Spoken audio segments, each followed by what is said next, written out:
Welcome to Armchair Expert, Experts on Expert. I'm Dan Shepard. I'm joined by Monica Padman and Aaron Michael Weekly. Hello. Today's guest is Curtis Duffy. Any foodie in the world will recognize Curtis's name immediately. He's a Michelin-starred chef and restaurateur, known for the Chicago-based restaurants Ever and Grace. He has a new memoir out that is hair-raising. He has really lived a life. My God, did he go through it all. The book is called Fireproof, Memoir of a Chef.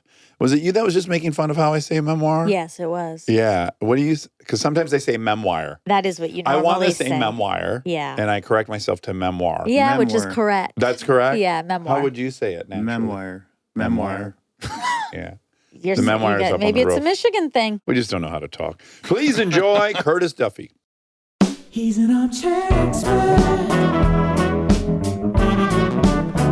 He's an armchair expert. He's an armchair expert. You have a sleeve. You have two sleeves. You guys are matching. Oh, wait till you hear about his book. I think we have The same life? Yeah. Well, that's exciting. So I'm going to show you one thing right away. Yeah. Is that what side it's on? yeah. Yeah. No way. Is he a J2C? July 2nd, Oh, no shit. 1975. Wow. July 2nd, Cancer. Yeah, you're July 2nd? January 2nd, Capricorn. My very best friend is July 2nd, Okay. Cancer. So in Yes. junior high, we came up with J2C, very exclusive club. Cool. No one could Yeah. be in it. And The then now we have irony. matching tattoos. But irony that you always make fun of me for astrology, and you have it tattooed on you. I do. It means nothing to me other than the letters Connection. and the fact that Aaron has them too. But yeah, when I read your birthday, I was ecstatic. Wow, that's very Yeah. rare. It's a rare club. Yeah, I don't Yeah. think we Congratulations. had a Thank guess you. that was J2C. I know a lot of people with July 2nd birthdays, You do? which is bizarre to me because, I mean, maybe 6 or 7 of them. Huh, weird. July That- 2nd, July 3rd, and July 4th. And would you always just kind of do a full birthday party into 4th of July like tried. Aaron did? I try never to celebrate birthdays. Oh. I'm turning 50 this year, so it's like, Yeah, I just did it. yeah. Yeah. How'd it go? It's okay. It's all right, right? It's all right, Just yeah. a number. I feel better than I did when I was in my 40s, like early 40s. Yeah, same. Same So for much. me. I've been Physically, I think I'm doing my Physically, best. mentally, like in a better place professionally. Just, Yeah. I would never turn it back to some people like, where would you go back in time? No, I'm perfectly fine. So you start in Ohio, and mom and dad are very young. Yeah, 18 when they have you. Is that? Yeah, somewhere around that age. I don't know the exact date my father was, but Yeah. pretty young. And Very how young. old? How much older is your brother than you? Just 1 year. 1 year. Yeah. He's Okay. a January.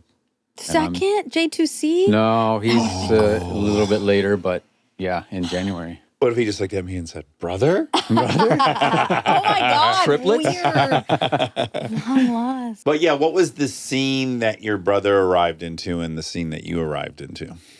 For me, like I remember just most of my time in Colorado. Right. But as a child in Ohio, I would imagine it was terrible. Yeah, your biological mother Yeah, and your father, Bear, correct. were already in a violent, messy situation. Yeah. Right? When you Yeah. arrived? Yeah, 6 months. I was 6 months old when they separated. So it was pretty young. But your dad initially, he caught your mom with another guy. Correct. Physical altercation ensues. And then he leaves with your older brother and goes to Colorado. Right. And leaves you. And leaves me. Oof. Yeah, 6 months old. Eesh. And how long did that last? From what my aunt has told me, some of the stories, not long after I arrived on my stepmom's doorstep. For me, that was my mother. That's all I knew from 6 months on to current state. Like, that's all I knew. Yeah. So, yeah, 6 months old. And your biological mom just showed up at this woman's house, Jan. Yeah, Jan. And she was 15? She was 15, still in high school. Oh my God. And he's- dad's 19 or 20 or something? Yeah, somewhere around that time. But they're yeah, together. A couple years. They're together. So she's together. dropping you off to him ostensibly. Yeah, in the sense that the Ostensibly. words Yeah. were something like, if you have my ex-husband or my husband, you might as well have all of my children and drop, well, my brother was already there, but then dropped me off as well. Wow. Yes. Trying to deal with that at 15 years old would be Oh just my mind gosh. blowing She's for a me. kid. I mean, She's a kid full trying to be a kid. Yeah. She probably loved being in high school. Like when she got to be in class and not dealing with Yeah. 2 little kids, she was probably like, oh my God, I hope the school day goes on. Yeah. I know. You know, I Yeah. remember having conversations with my mom later in life saying how much she never got to be a part of that. Like physically, like growing up to experience those things as you do as a child, like going through prom, experiencing graduation, because it was all of a sudden, here we have 2 children in her life that were not hers. Yeah. Wow. And felt incredibly responsible to take care of us now all of a sudden. Yeah. And what kind of guy was your dad? You know what? He would give his shirt off his back to you in a second, Uh-huh. but he was incredibly intense. I mean, it was just an intense, angry, gentle. He was all over the place. It was, Mercurial. yeah, he was just a lover of fast cars and motorcycles, and he was a huge biker. I mean, just a ball of energy, full time, all the time. And violent as hell. Violent as hell on anything would piss him off. Like Yeah. anything, Yeah. an opportunity just set him off. So you had to walk on eggshells a That's lot. what it felt like a lot. Yeah. Just constantly wondering what the hell is going to set him off all the time. Oof. And when he went to Colorado, it was some attempt to be normal. He joined the Army, Yep. right? And so in some ways, it seems like he was declaring he wanted to have some kind of a stable, Yeah, better I think, existence than he had in Ohio. yeah, I think stability was a big part of what he was searching through life, was just trying to be stable and have that family structure. I think it's something that, you know, you don't have it growing up, which I know he went through a lot of bad times as a child himself. So I think it was what you know is what you pass on and His teach. dad, your grandfather, wasn't too dissimilar to him. yeah? Correct. And that's what he's learned. So I think he probably craved that a lot, was to try to have a structural family and a loving family, but obviously didn't know how to do it. Yeah, I was a little shocked that when I learned of his kind of relationship with partying, because he reeks of an addict. But he wasn't very addicty, huh? He wasn't a constant drinker, smoked a lot of, not a lot of pot, I shouldn't say that. I remember as a kid having that smell of marijuana in the house, Yeah, but it was only when his buddies were over. right. You know, a couple biker guys were over, I could smell it. And it was one of the smells that I love to this day. Right. I don't smoke weed, Yeah, but yeah. I can tell you, I love the smell of it. Uh-huh. I love, and I want to smoke weed. I want to like enjoy it. Yeah. I don't enjoy it, but I don't. love the smell. So Jan, though, she really kind of rose to the occasion. I mean, she stepped in and was a mom. She stepped in and really never let the foot off the gas. You know, there's moments of notes that I've read from her in the past that said, you know, she really thought that these 2 kids could be hers. That's how much she loved us at such a very young age. But she's violent too, right? Yeah, I mean, yeah, to some degree, absolutely. Yeah, just beating the shit out of the kids was totally fine and normal. It was back then. I mean, Yeah. you know, Yeah. To It was varying more- degrees. to some degree, yeah. You were on the wrong side even in 84. Yeah. I felt it was like in a way that she was trying to make my dad show that she was able to do it as well. Because it wasn't, I never felt it from like a intentional place. An anger. Yeah. Right. When we screwed up, we knew, I mean, come on, you're a kid, you know something's coming. Yeah. You're getting your ass beat one way or another. But the strap they hit you with is like hanging on the wall at the bottom of the stairs. Yeah, That's like a real declaration. Like, this Yeah. is how we parent. We're not hiding it. It's No, it was mounted like a right here. moment of like, you see that over there? Yeah. Yeah. That's Don't- coming your way if you don't shut the fuck up. Exactly. If you don't act straight, that shit's coming real quick. Yeah. And what would have been then your dad's father-in-law or your step-grandpa, Jan's dad, Yeah, he owned a retreading tire place. correct. And he took your dad in. And, Yeah. And I would have guessed it seems like it's all going to kind of work for a minute. Yeah, you know, some of my favorite times as a child was being at that retread tire shop, because I don't know what about it was. Maybe it was the tire smell. Maybe it was just watching these guys just work incredibly hard. Yeah. I don't know what I loved about it, but I loved being there. You know, the tires would produce these little warm rubber pieces, and if you caught them in time, you picked them off the ground, you can roll them into balls. Oh, yeah. And the guys at the end of the day, everybody would collect those things, and then they would have a rubber ball fight at the end of the day. All the employees would be just throwing them at each other, and Oh, I love that's it. that was a fun. blast. It was a lot of fun time. Do you think any part of the appeal of that place was that your dad had to be somewhat in check of himself because he was at work? Did you enjoy was he more consistent and more predictable while he was there? Yeah, I think you get away with a lot more there because he was in front of peers, or he was the guy who was running the shop, so he was the boss there. Yeah. Certainly not going to backhand one of us in front of all of them. Yeah. Did it make you really close with your brother? I think growing up, yeah, to a certain degree, we were pretty close until we got about maybe 12, 13 years old, and then we kind of just separated ways. What age do you start skateboarding? Right around that time. Yeah, same. 12, 13. Sixth grade for me is when it was time to skateboard. Sixth grade, skateboarding. We moved to, right there's the time we moved back to Ohio and started skateboarding. My brother stayed in Colorado with my grandmother, which was my dad's mom. That's probably why we separated, and he stayed there. We moved to Ohio. And he wanted away from your dad, yeah? He wanted away from, at that point, he never really got along with Jan, my mom. Uh-huh. There was something there. I don't know what it was. You know, at a young age, at 5, my dad and mom sat us down and told us a story that, you know, Jan is really not your real mother. She's out there you didn't somewhere. know that. We didn't know Okay. that until then. Wow. And I think around that point is when he just kind of, they were just always butting heads, always fighting, my mom and my brother.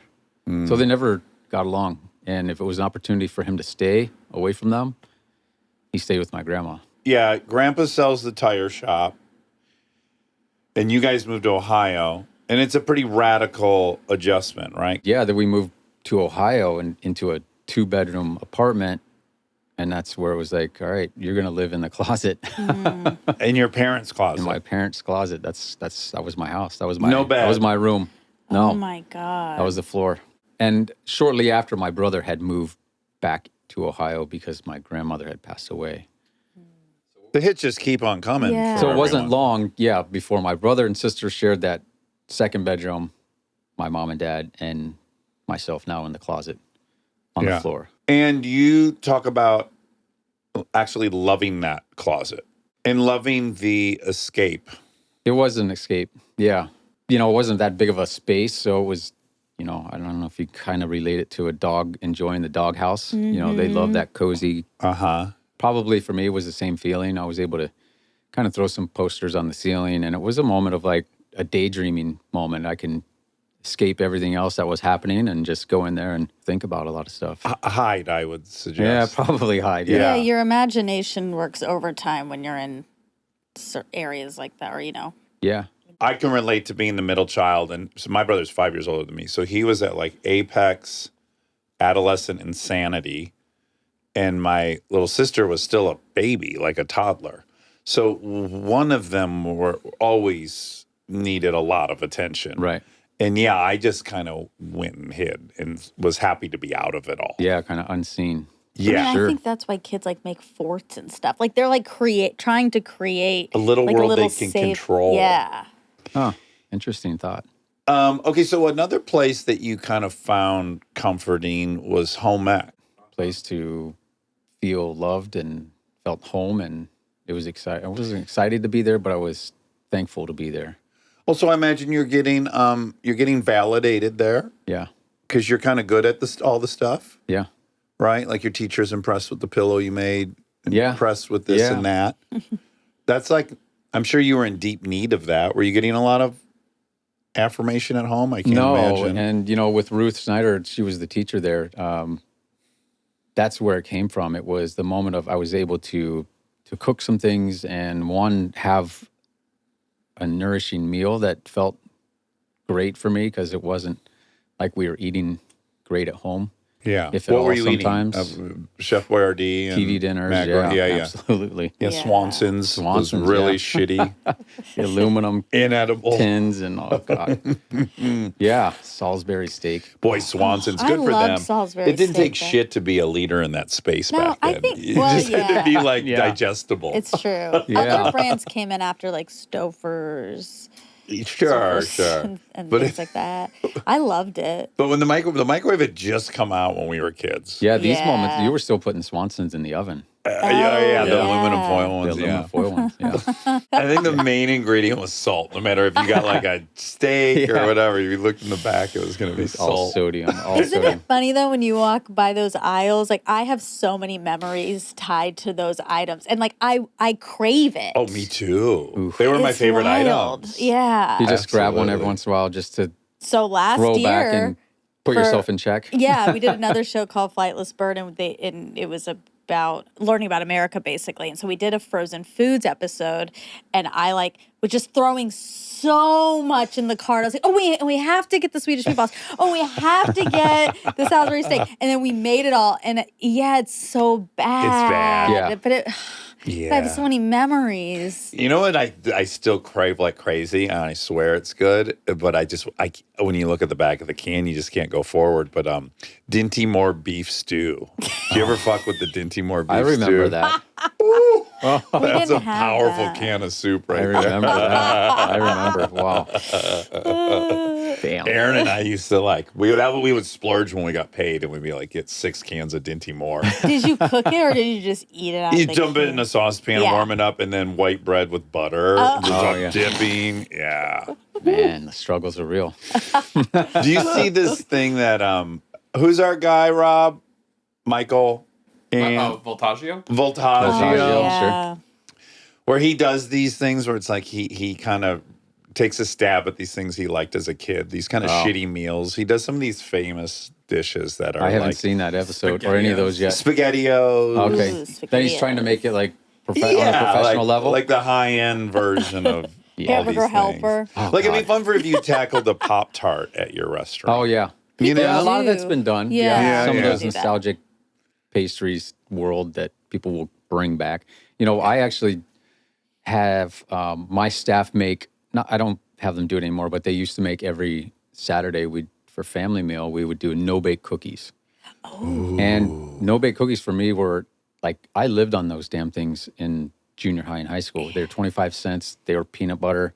There were no chocolate in them, and it became such a thing for me. Like I had to search out a recipe and then adjust the recipe how I liked it, and then I would give it to my staff and see if they could make it. Oh. And did it deliver? And they're always wrong. Almost 90% of the time they're wrong. I mean, you don't have to bake them. You have to do a certain thing with the sugar. You got to bring it to a temperature and cook it for a certain amount of time. Wow. Let's see how good you can follow directions. Yeah. Mhm. And they're always fucked up. They're not good. Fail.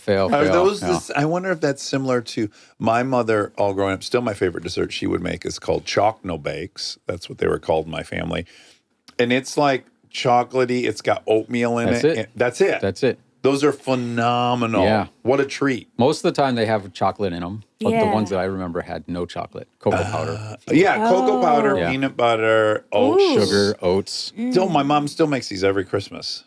They're so I good. bet she gets them right too. Yeah. By my account, she Unlike does. your staff. Unlike my How staff dare who are they. professionals. How are you doing in high school? How are you handling all of the chaos at home? How are you compartmentalizing? What's it doing to you socially? Certainly don't want to have a friend over for a sleepover. No, when I was 14 is when I really stepped into the restaurant. Not a professional kitchen, of course, but it was a diner in my small town that I was living in. And A Big Boys? similar, yeah. Okay. Or was similar to that. I Yeah. did work at a Frisch's Big Boy. Yeah. We had Elias Brothers and I worked there. Okay. Yeah. Yeah. Up in Michigan. Yes. Same concept. right? Yeah. Oh, real quick, did you eat the food off the plates of the tables you cleared? Oh no. Oh, No way. Good for wow. you. I did. God no. It started slow, and then it turned into. And my best friend J2C, he also worked there at a different time. One time, years later, we were talking about. I'm like, "Do you ever eat the food?" He goes, "Yeah." It started with someone leave half of a grilled cheese untouched, So yeah, I'd eat that. Or they'd make the milkshake and they give you the steel container that they mixed it sure. in. So if someone didn't touch that, I'd have that. Okay. But I that get that. grew into I would just grab a big boy, it would bite directly into the previous bite marks. Like that's Oh, what wow. it just unraveled God. to that. But they were paying $2.35 an hour, and you only got half off on the meals. So I broke yeah. even. I'm going to eat for free. Yeah, I had to Shit. do that. Okay, sorry. So you got a job at a Yeah, I worked at a diner. diner washing dishes, and I was able to cook what would have been my family meal, my staff meal. I was able to have a meal a night there working. Plus, Yeah. he'd pay me $15 cash every night. yeah. So I thought I was like the richest guy in the world. Yeah. Free meal, $15 cash in my pocket. 14 years old, was loving life, Yes. and I wanted to work. I wanted to make money. I was poor as shit. Yeah. And so I was smart enough that I started putting that money away, and over time it built up enough to where when I was 16, I was able to buy a car, then I could get a job further away. And then that's kind of spiraled into working in another restaurant, not in my hometown, but further away because I could drive. And that just all expanded into better opportunities for me. And I already knew at that point, like, I want something greater than what I could possibly have here. Living in that closet was not nowhere. This couldn't be the end of the world for me. Like, there's got to be something else out there. So through high school, I didn't have a lot of time at home. I was always go to school, get up, go to school, go directly from school to work. And I worked 5-6 nights a week. Wow. And for me, like at that point, my parents were already like on shaky ground. And if I wasn't home, I didn't have to deal with any of the shit. Yeah. Yes. I would get home at 11, 12 o'clock at night, do some homework, go to bed, hit repeat. But I was loving it so much that exhaustion didn't even put a factor in my brain. Yeah. Again, you're like Jan, probably loving high school and Yeah. 11th grade. Like, you're just happy Escaping. to be away from. Exactly. So where are you at when you get the phone call?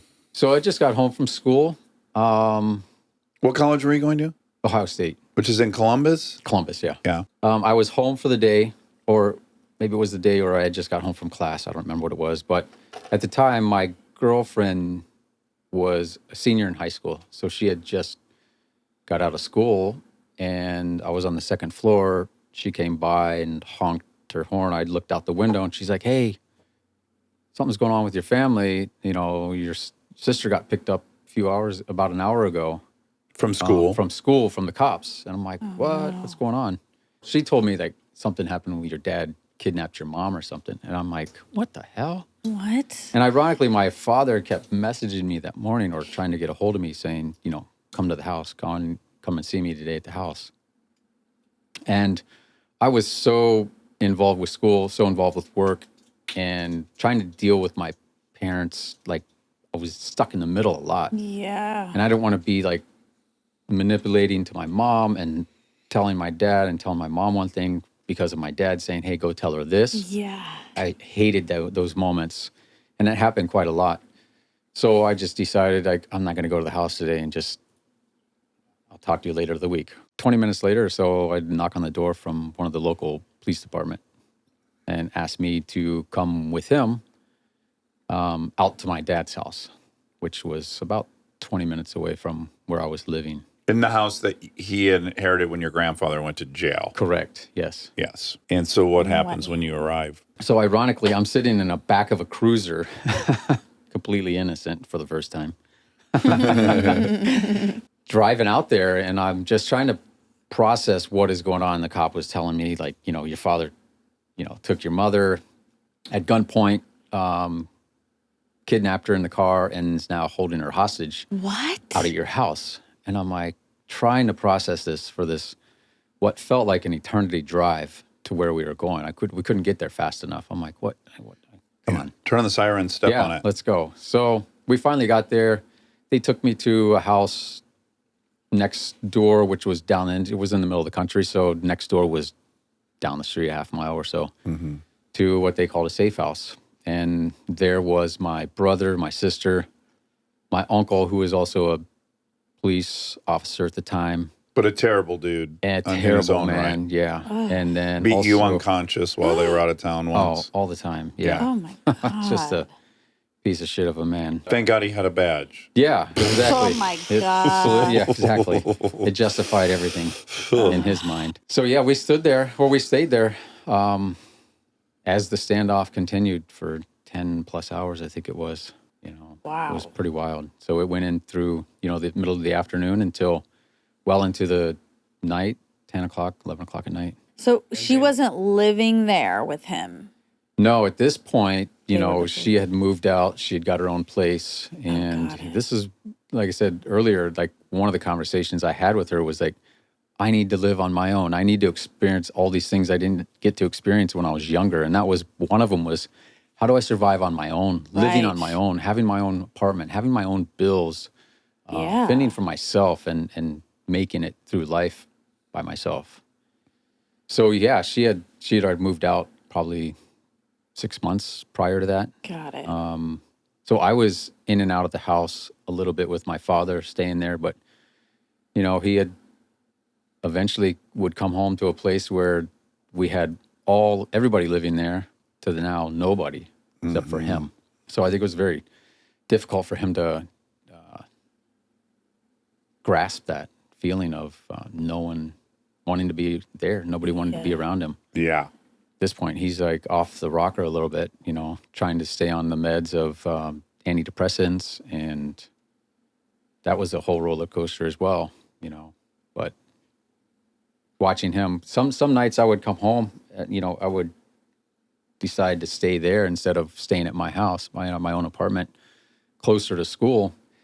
And I would come home to unconscious, couldn't even wake him up, just out of it. No alcohol involved, no drugs involved, Weird. other than just the stuff he was taking. Just, I don't know if it was overtaking it or if he decided to stop taking it at that time. But brought down with Just- depression and so many Yeah, words. yeah, just didn't want to move, didn't want to do anything in the Wow. house. So he shot Her. Jan, Yeah. and then he shot himself. Oh, boy. What? Oh. Did Jane, like, Everyone's dead. oh. Everyone's dead. And you're 19? 19, yeah. This is. And in a unique and sad. cruel twist, for whatever reason, the police who hated his father ask him to identify the body, and they're showing him a stack of pictures, and they're showing both of them killed, dead. Yeah. And he's like, "Yeah, that's them." Yeah. And then the guy just continues to show him pictures, shows him the autopsy. Yeah. All autopsy pictures, not just a picture of the face or anything. Yeah. I mean, this is full God, chest you've cavity, met the completely worst opening. people on earth. Yeah. I mean, that's, really. an abundance of terrible fucking people have come. It is. Yeah. It's so bizarre. Yeah, it was so bizarre. Oh, man, I'm sorry. Yeah, because a few days later, they asked me to come and grab all of their personal belongings. So anything they had. So it was like, the bed sheets that they were laying on, anything they used for evidence, come and get. The clothes, the jackets, all their belongings, personal belongings and stuff. And then as I sat down and grabbed all that stuff, they sat me in that room, kind of table kind of like this, and just started just dropping Jeez. pictures, Polaroids of, my parents. And okay, yeah, one or two's enough is enough. Yeah. Yeah, I get it, guys. Yeah. Yeah. It's so twisted. Well, when you see the pattern of erratic decisions, we're moving to Colorado, we're moving back, we're going to be a Yeah. cop, we're going to join the Army. These are all, from the outside, they seem like attempts to fix what's going on Yeah. mentally. Yeah. Running from something. Yes, hoping that this big reset will somehow change him. Yeah. Yeah, you're right. You have what's clear in the book. You still have a lot of love for your dad, though. I do. It is bizarre because I did go through a long time of hatred towards him. He's disrupted, interrupted, fucked up my life to some degree, our lives, our family, the whole thing. There was a lot of hatred stuff I had to work through personally to overcome that. But, I try to see him who he is. I try to understand like the position and the things that he went through, where his mind was at that age. Right. I mean, I'm well older than he was at that time. I mean, he was 40 years old. Wow. I mean, So I've outlived him. My mom never saw 40. So, Yeah. Did you ever reconnect with your biological mom? you know, speaking of Frisha's big boy, my brother ironically brought her to when I was working one day. He's like, hey, I got a friend outside who wants to meet you. He's dying to meet you. I'm like, all right, cool. I think I'm 16 or 17. I go outside. Hey, this is your mom. Sue is her name. What? And I'm just in complete shock. I'm thinking I'm going to meet one of his buddies. Yes. And I'm here, this lady is standing and she tries to hand me $50. Oh, man. I'm like, what the hell am I going to do with that? Like, I don't need your money. I didn't take it. $50 doesn't Not going to fix capture it. the last 17 years of Yeah. like, what. So I never really reconnected with her. My brother has a relationship with her to this day. Yeah. I just chose not to. It hurt me. Like meeting her, it hurt me because I felt I didn't want to upset my mother. Yeah. Yes. You know, it felt disloyal. I felt disloyal. I told her right away. I had to tell her it was killing me. Like Yeah. that night, I went home and told her that I'd met her because Yeah. I didn't want to break. I was so worried about breaking her heart. I didn't put myself in that position. I was forced into that position. I didn't. Yeah. To this day, I probably would have never met her. Yeah, and it's weird because if you don't see her, you can kind of compartmentalize it like she doesn't really exist, maybe. Yeah. But Yeah. seeing her, you have to face like this Yeah. person dropped you off at 6 months old, made a Yep. choice, and like your life is tough, and part of it's because she put you in that situation. And That's hard. never looked back. Yeah. Was just like, all right. Well, yeah, as far as the compartmentalization, there's layers to it. It's like, A, it's best to just ignore she even exists. Yeah. And then if she does exist, it's actually a lot easier if she doesn't want to meet you. Yeah. It's very complicated if, wait, she's gone. And now, no, she isn't gone. And I don't know if I can handle that she actually wants to have a relationship with me. Yeah. That's kind of overwhelming. It is. And it's like, there's a lot of things that I want to know from her medically, like her father, the lineage of her father and all the things that maybe could affect me and my family, but Yeah. not so much that I want to have that relationship because I'm afraid if I reach out, it's going to open a can of worms and I'm just not, Yeah. I'm okay with it. You're not in the market I'm for just that. not. I'm not. I'm good. Yeah. My Yeah. life is great. Stay tuned for more Armchair Expert, if you dare.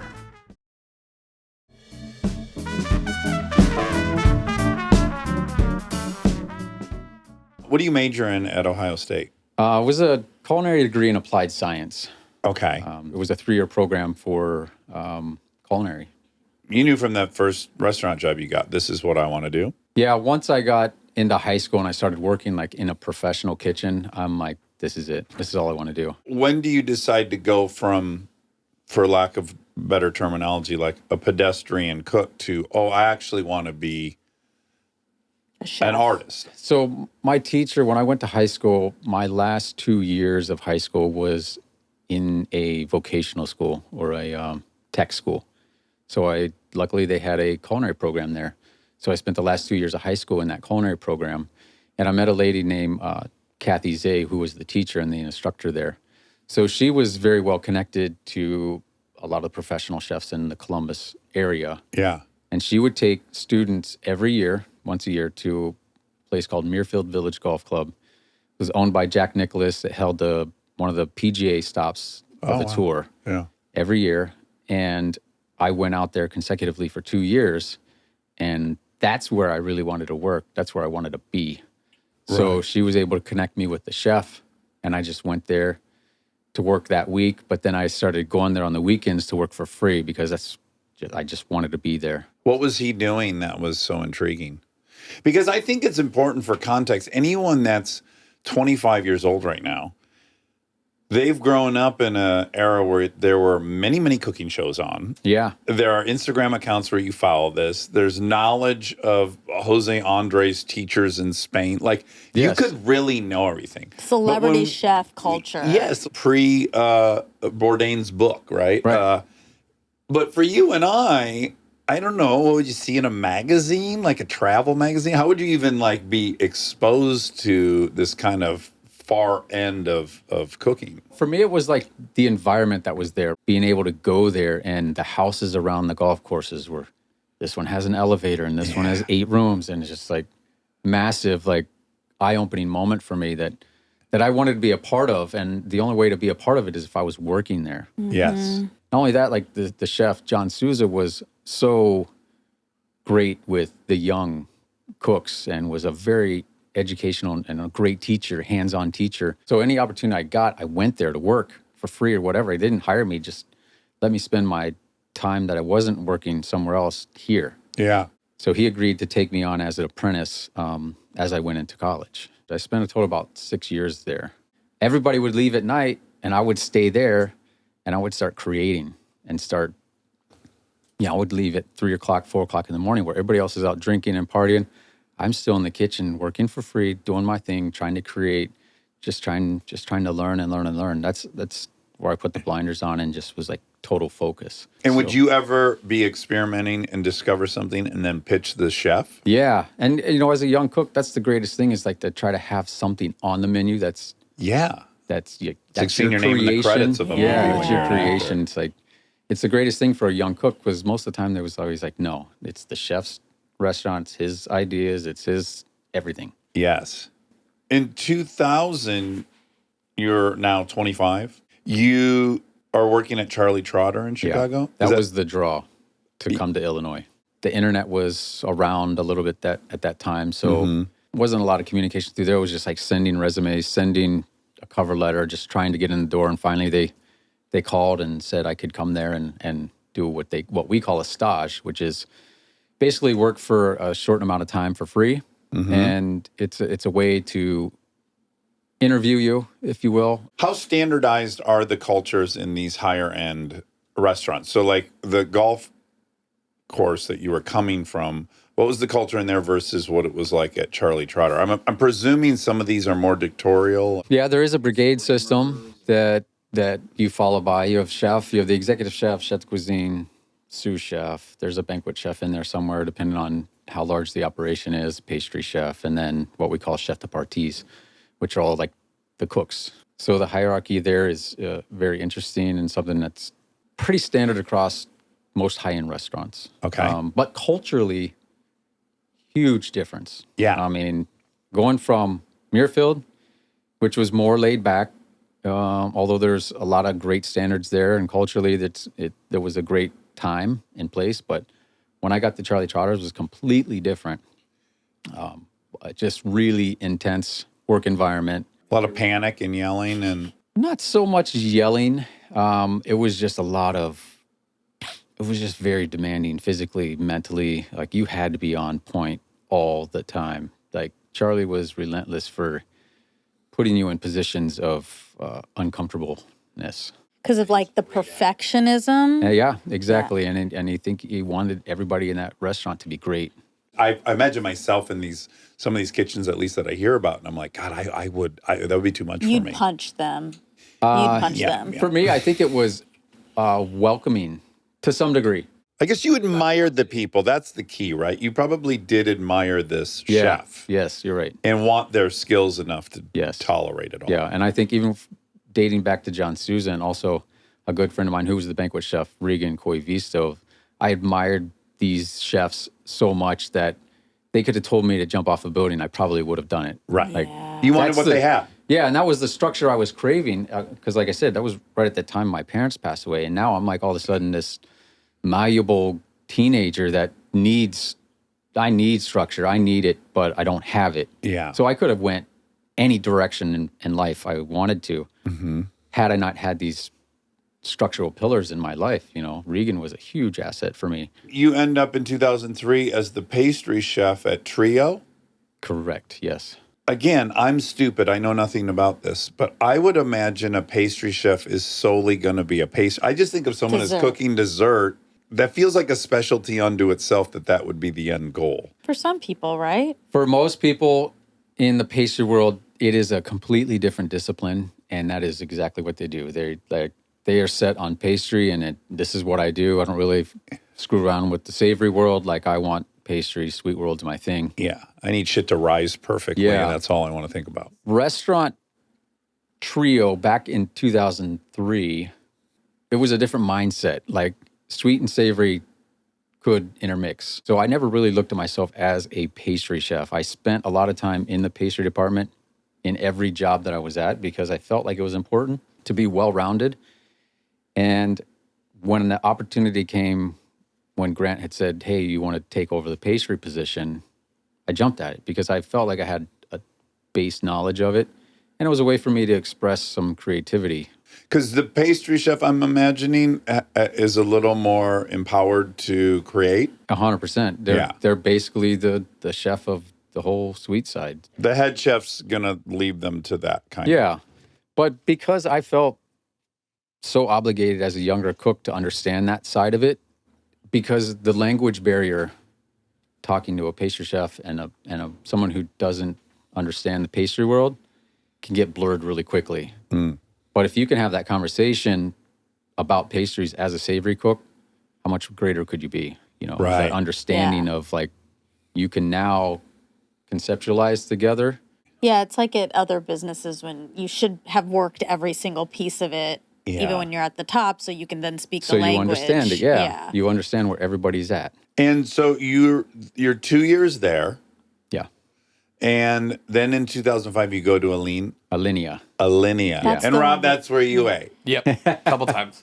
How long had Alinea been a prominent restaurant in Chicago So at that time? we actually opened Alinea. Oh, you were. So Grant Achatz, who was the chef at Trio, where I was the pastry chef, we closed Trio with the idea that Grant is now going to open Alinea. And he asked me to be one of the chefs that would help him open it. Yeah. So then we spent the next year and a half in an office creating what would be Alinea. We were working in one of the investors' home to create dishes. For a year and a half. These are for a not solid year and a normal half, yeah. dishes. You should watch the chef's table. on I it. watched- It's incredible. I watched several different videos of what happens at your restaurant ever.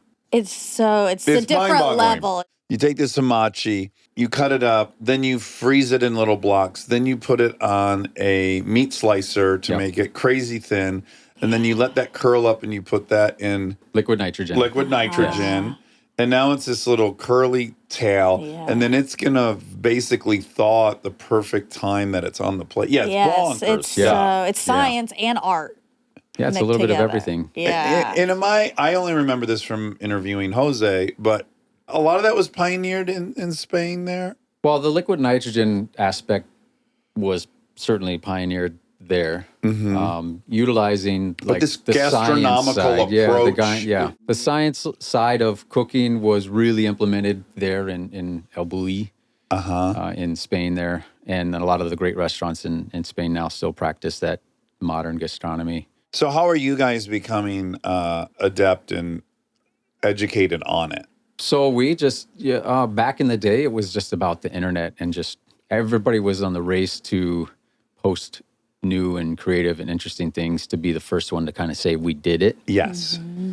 That was a huge race back then. That was early 2000s. And, at that time, Spain was so far ahead and that was everybody's eyes were on what they were doing over there and just trying to not really Stay up. compete, but stay up to speed with everything. Yeah. Not be embarrassed by what they're doing, basically. because they were so far ahead, and they were always forward thinking. Even in their architecture, they're so far ahead. I'm imagining there was a huge reward for you with Alinea, like just having been a part of creating the whole thing. Did you have absolutely, a sense of pride and ownership over all that? 100%. They're celebrating their 20 years right now. Wow. Grant's traveling from city to city, a couple cities, to celebrate the 20 years. I think it's a milestone. It's incredible because restaurants of that nature, they don't stick around that long. Yeah. Most restaurants don't stick around 20 years. Yes. Certainly one that's super progressive and Yeah. forward thinking like that. After Alinea, you go 4 years later to Avenues in the Peninsula Hotel, and there you're a head chef. So you're on your. This is your first time on your own. Yeah. And was Absolutely. it hard to leave Alinea, or did you feel like the loyalty you felt towards Jan? Like, was it hard for you to break out and finally do your own thing and not be with anyone? Well, funny story is if we back up to me leaving Charlie Trotter's, I interviewed with Grant at Trio, and Grant didn't want to hire me because he's like, you need to do your own damn thing. I'm getting ready to do my own thing. He's like, you need to go find your own kitchen and kind of like have your own voice. Oh, so he was already supporting that. He was already supporting that. I didn't feel like I was ready for it at the time. So I convinced him somehow to hire me.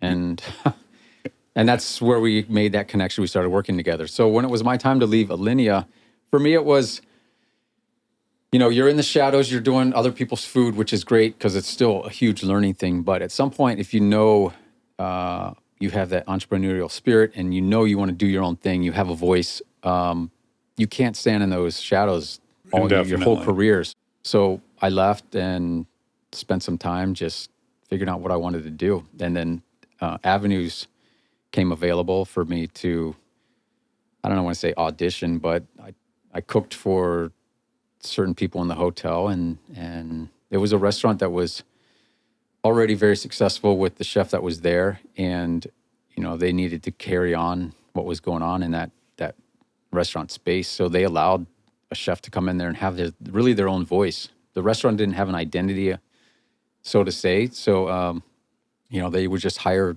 the right chef to run it for as long as they would want to run it. It just needed to be great food. It didn't need to have a personality or it wasn't like, it needs to be a characteristic. steakhouse, it needs to be an Italian place, it needs to be this. They're like, it's a chef-focused restaurant, chef-driven restaurant. What did you make for your audition? Do you remember? I don't remember. I wish, that's a great question. Yeah, no bakes. Damn, I need to know. chocolate no bakes for everyone. But I think mostly with my resume and my time in Alinea and just who I was in the city, I'd already started to develop a name a little bit, and it was an easy sell for the hotel. Yeah. And so the year after you took that job, you earned 2 Michelin stars. Correct. Yeah. All right, so help me understand. I'll see like Michelin star restaurant, and then I noticed some of you got like 3 stars. How does this Michelin star thing work? Yeah. It's like I didn't realize there's multiple. I just thought either you get one or you don't. Or No. Well, it's an earned accolade every single year. okay, So it is not yours to keep, and it's theirs to take away whenever they decide you're not holding the standard properly. it's not permanent. It is not a permanent thing. Oh, I didn't know that either. So you could be a 1 Michelin star restaurant for a couple of years and then not be a 0 Michelin star? Absolutely. Lose it. Oh, God. Are you allowed to say previous Michelin star? I know. I would still want There that. is plenty of restaurants out there that have lost it. You know? Oh. And how's it earned? They drop in at some point and they So eat yeah, there. they shop you throughout the year, unannounced. They could be buried in a 6-top. They could be buried in a large party. They could be a single diner, wanna be 2-top. one so They could be really anywhere, male, female, I think you and I would be old, bad at young. it. How dare you? I'd be We so like good. things so much. I don't think we'd be discerning enough. Oh. Like you and I have personally, I know personally we would have given out like 50 of them by now. Like we had a sticky toffee pudding at a pretty medium at like a Radisson level Inn or hotel. something. And we were like, This is the best thing ever. literally, we're like, we got to was. plan a trip back there just to get that sticky pudding. It's true. We would have given them 2 or 3 for that. I get yeah. 8. 8 Michelin stars Can for I give them that. 8? So how does it work? What's the max you can get? 3 is the highest. It is. 3 is the highest. And that's so rare, yeah? I almost It is. never I see mean, Yeah. worldwide, there's less than 150 worldwide. So you can imagine at the time when we received the 3rd Michelin star, we were one of 12 in the country. Oh, my Wow, that's Lord. amazing. What's the celebration like when that's announced? I mean, is that it's got to be because it's got to a be huge so party. good for your business. So it's a huge party. I mean, the clientele changes overnight. I mean, it's a overnight. It does make the restaurant busier, certainly. It changes clientele immediately from people, not just locally, but now they're flying in from all over the place Yes. just to eat at your restaurant. Because there's yeah, diehard Michelin fans that just travel the world to eat at restaurants. That's all they do. yeah. I know we were maybe going to do a podcast where We lightly suggested we it. suggested where we would go to all the Michelin star restaurants and record while we ate it. Yeah. But misophonia gets a little bit tricky. People don't like the sounds of eating while people But we talk. just kind of casually mentioned it, and didn't we get a bunch of emails, Rob? Yeah, we got like 4 or 5. Yeah, so invites. like I think maybe we should maybe pick We that should back dust that up. off. Yeah. Okay, so now why do you only stay there for a few years before opening Grace? As a young cook, I didn't get into the business to earn accolades. It was not even a thought to be a chef and to win awards, right? For me, it was about feeding people, making them happy, creating memories, and this was a way for me to make a living, and I get to be creative and do what I love to do. So that's the reason why I started cooking. Michelin was not in the U.S. until recently. We're less than 20 years since Michelin's been in the U.S. Oh, It's really? always been in Europe, and they're still expanding from different countries still Okay. to this day. And, I think they saw a huge potential in North America, started in New York, then the California, Vegas, and then Chicago, I think was the fourth city. So as young cooks, as young chefs, you always look at like 3 Michelin stars is like the pinnacle of some chef's career. Like that's the highest accolade you can get. Yeah, where do you go from there? Where do you go from there? When we received 2 stars, blown away. Like, what could we do? Immediately start thinking like, with what I'm surrounded with and the tools that I have and the people that I have and everything here, and I have control over it, but I don't have control over it. Because it's at the hotel. It's not mine. It's in a hotel, and there's guidelines, and there's certain things that you got to play by. There's certain rules. Yeah. What if I didn't have any of that? What does that look like?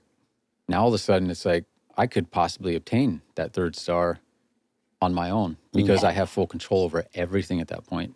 Yeah. So that's where the mind went. That's where I started searching for investors and starting to build what I thought would be my restaurant. Okay, so now here's where I get really confused because you start Grace in 2012. 2013, the Rob Reports named you the best restaurant in the world. You earned 3 Michelin stars 4 years in a row. Oh my God. What? And then closed in 2017. I'm like, I'm reading this and I'm Yeah. going, well, wait, Too why good. did you close? Because all you can only go down from there. Like, imagine anything in the world that's like, what we've now discovered is it's perfect. Let's shut it down. Let's Like, shut it Oh, down. that's Yeah, very what human. what very is that? human. That is called a shitty business deal. Oh, That is- okay. Oh, That's where it came from. that's Okay. You were in an arrangement that didn't work for you. Yeah, when you're young and hungry and you want your own thing, you go. And Yeah. and we did, and we signed an agreement that wasn't looked over through a professional lawyer to Yeah. Wasn't fair. say don't sign that. Are you fucking crazy? Yeah. But we signed it because we were hungry and we knew this guy was going to give us money to build this restaurant. And this guy was so bullheaded that in man. 2016, if you had gone to him and said, look, you're going to have either nothing or you're going to give me my fair share, he said, great, I'll take nothing. If you would have been part of that story or behind the scenes, that's exactly what I said. Yeah. What happened was, so we had gone into a place where we knew we were going to leave. We knew, but we were trying to buy the restaurant from him. Right. All of a sudden we find out we're just employees. We're not really owners. We're just employees of this guy's restaurant. Yeah. He is not a restaurateur. He's never been. He's a guy who does real estate on the super, super low end, bottom feeder, just go in and just Slumlordy type stuff. slumlord Yeah, yeah. to the max, right? So we start to see all these red flags as we're building it. We should have paid attention to the red flags. We Right. just said, that'll never be us. And we just move forward. But if I can defend you for 1 second, you have a crazy skill. You're a crazy artist. Right. You cannot be expected to also be the savviest businessman. businessman. These Exactly. aren't even, to expect that out of one person is kind of ludicrous. Yeah. I know. But the idea is you're supposed to surround yourself with great people, right? It takes When you're some a little time to busy. It find takes them, time though. to build a route up. So Yeah. yeah, we build the restaurant and we get to a place where we're just getting, all right, this thing is supposed to be paid back. It's paid back. And then some, and then some, and then some. We're at a place where we're supposed to be making now money from this restaurant. We have a ton of sweat equity into it. Fucking 3 stars 4 Yeah, years in a row. exactly. Yeah, Yeah. we earned everything we set out to do. The restaurant was busier than could ever possibly think of. I mean, we had, wait lists for I'm sure. months and months at a time. Yeah. It was everything that we wanted it to be. So we get to a place where it's like, look, this is not working out. If I leave, the restaurant closes. This guy was like, no. Okay, then walk. Yeah. So I walked. But when I walked, I didn't announce it to the public because we were also still negotiating, trying to buy this restaurant from him, Right. which he was never going to sell to us. He was just putting a carrot and a carrot. and a carrot just to continue. Buy more time to make more to money. buy more time, make more money, Drag you know. So he was never going to sell it. And the buyback number was so atrocious, you would just fall off your seat. It was like, oh my God. Yeah. Yeah. So no, we're not buying it for $10 million. Yeah. It took us $1.5 million to build it. Why would we? Yeah. Yeah. What are you talking about? So I left for like 4 months, but I was still managing everything from the outside. I wasn't physically there, but I was having Zoom with my chef de cuisine who was creating dishes from me at home and going, no, put this here, change that, make sure the puree is this, and then taste it. How does it taste? And we were just doing things like that. It was so bizarre. Yeah. And this was all behind this guy's back. Yeah. Because I wanted the restaurant to succeed. Yeah. I mean, So Because it yeah, had yeah. your name It's your on it. child. Had everything. Had everything. Yeah. and restaurants of that caliber just don't close for no reason. Right. Like that was the pinnacle, and it was running like a damn Olympian. I mean, it was Yeah. at full speed. It was Yes. amazing. Yeah. It was an amazing thing. It was just carrot after carrot after carrot, and I'm like, all right, we're done. So my business partner and I, we were in California here riding motorcycles with Keanu Reeves and a few other buddies, just the Archer folks. through Joshua Tree and just, with Arch motorcycles. Yeah, exactly. yeah. And it was an amazing time. And we both looked at each other and said, this is the day. We already drafted the story with New York Times. So Monday morning, New York Times drop. Grace announces chef leaving. Yeah. The restaurant never reopens. Wow. But this was a conversation I had with this guy. I said, you don't understand. Like, the moment I announced it to the public, It's it's over. done. They're not Yes. coming here because you. Yeah, Yeah, exactly. They're coming here because of my name and what I do. And Yeah. The I'm shit I like the created. fucking goose laying the golden egg. Yes. And you're just willing to throw it all away. Yeah. Yeah, And he would- so short-sighted. He was just ready to burn it down. So he did. Yeah. Wow. He burnt the thing down. Yeah. He thought he was being a shrewd businessman. And Yeah, then I had don't know what nothing. he was thinking. I mean, He has 100% of nothing. Pride, ego. exactly. Yeah. ego. Yeah. Just pride. Yeah. So- Okay, so that closed in. Well, good. I'm delighted there was a good explanation Yeah, because that makes sense. I would have really been scratching my head. That's why I'm sad though, because I want to go there. Yeah, well, go to Ever. I will. Yeah, we have a better restaurant now. Okay, Called great. Ever. Yeah. Had any other restaurant gotten 3 stars 4 years in a row? So yeah, there's restaurants that have been 3 stars for 30, 40 years. Really? Yeah, a lot of great French restaurants. But here in the U.S. in the U.S., no. But the ones that had 3 stars were consecutive, right? I mean, Alinea has 3 stars since day one. They're 20 years now. So maybe French Laundry? they're 15 years deep. However long Michelin has been in the U.S. Okay. French Laundry per se, they've all held those accolades Yeah. since they achieved them, which is Boy, I bet it's a pretty blessing amazing. and a curse. So much stress to maintain, every to know you have to year, yeah. keep getting Yeah. it. Well, That's a lot.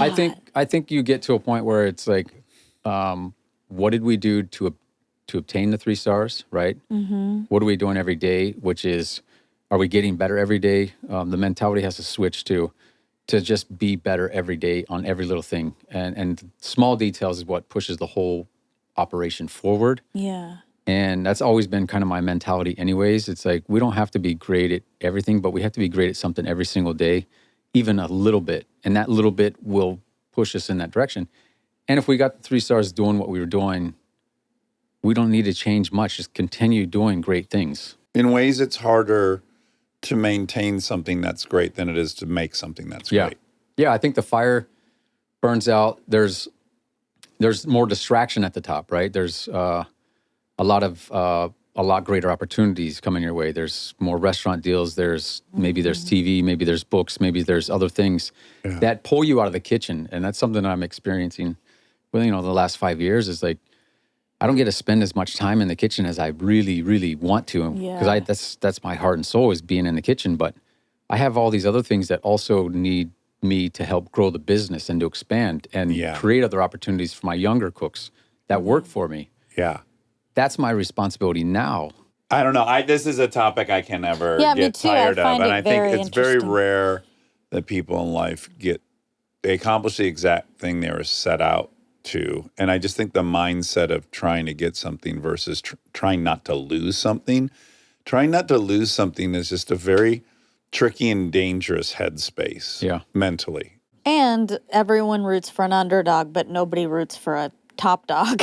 So you go from being like, oh, this guy, he's so great. Have you ever heard of him? To like, oh, well, let's see how good it is. Yeah. Yeah. It starts shifting, and that's Yeah, it's much tough. more fun to say, like, do you hear about this great new chef at X, Y, or Z versus, yeah, he's been doing this for 15 years. I hope it's still as good as it was. It's Exactly. like a whole Yeah. different It's animal. tough. Yeah, it's the expectations are constant, right? They're constant in our face, at least in our business, at our level is. Yeah, I was like, I'm watching you cook in some of these videos, and I for so many reasons, I'm like, oh yeah, I could never do any of this. Like, first of all, you're so meticulous, Yeah. and I am not meticulous. Well, you are with like mechanics.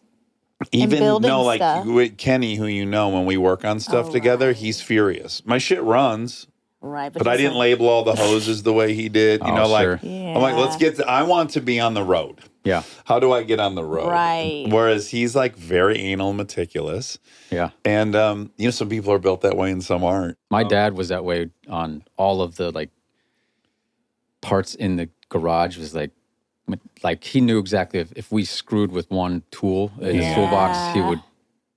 Yeah. Yeah, Well, he'd that's- position his drumstick, make sure no Exactly. one played the drums. Exactly right. Yeah. Like don't even look at it. Wow. Just like you can clean it, but he's the guy that says, "Go clean my motorcycle, but don't fucking touch it." Thank you. What? Stay tuned for more Armchair Expert, if you dare.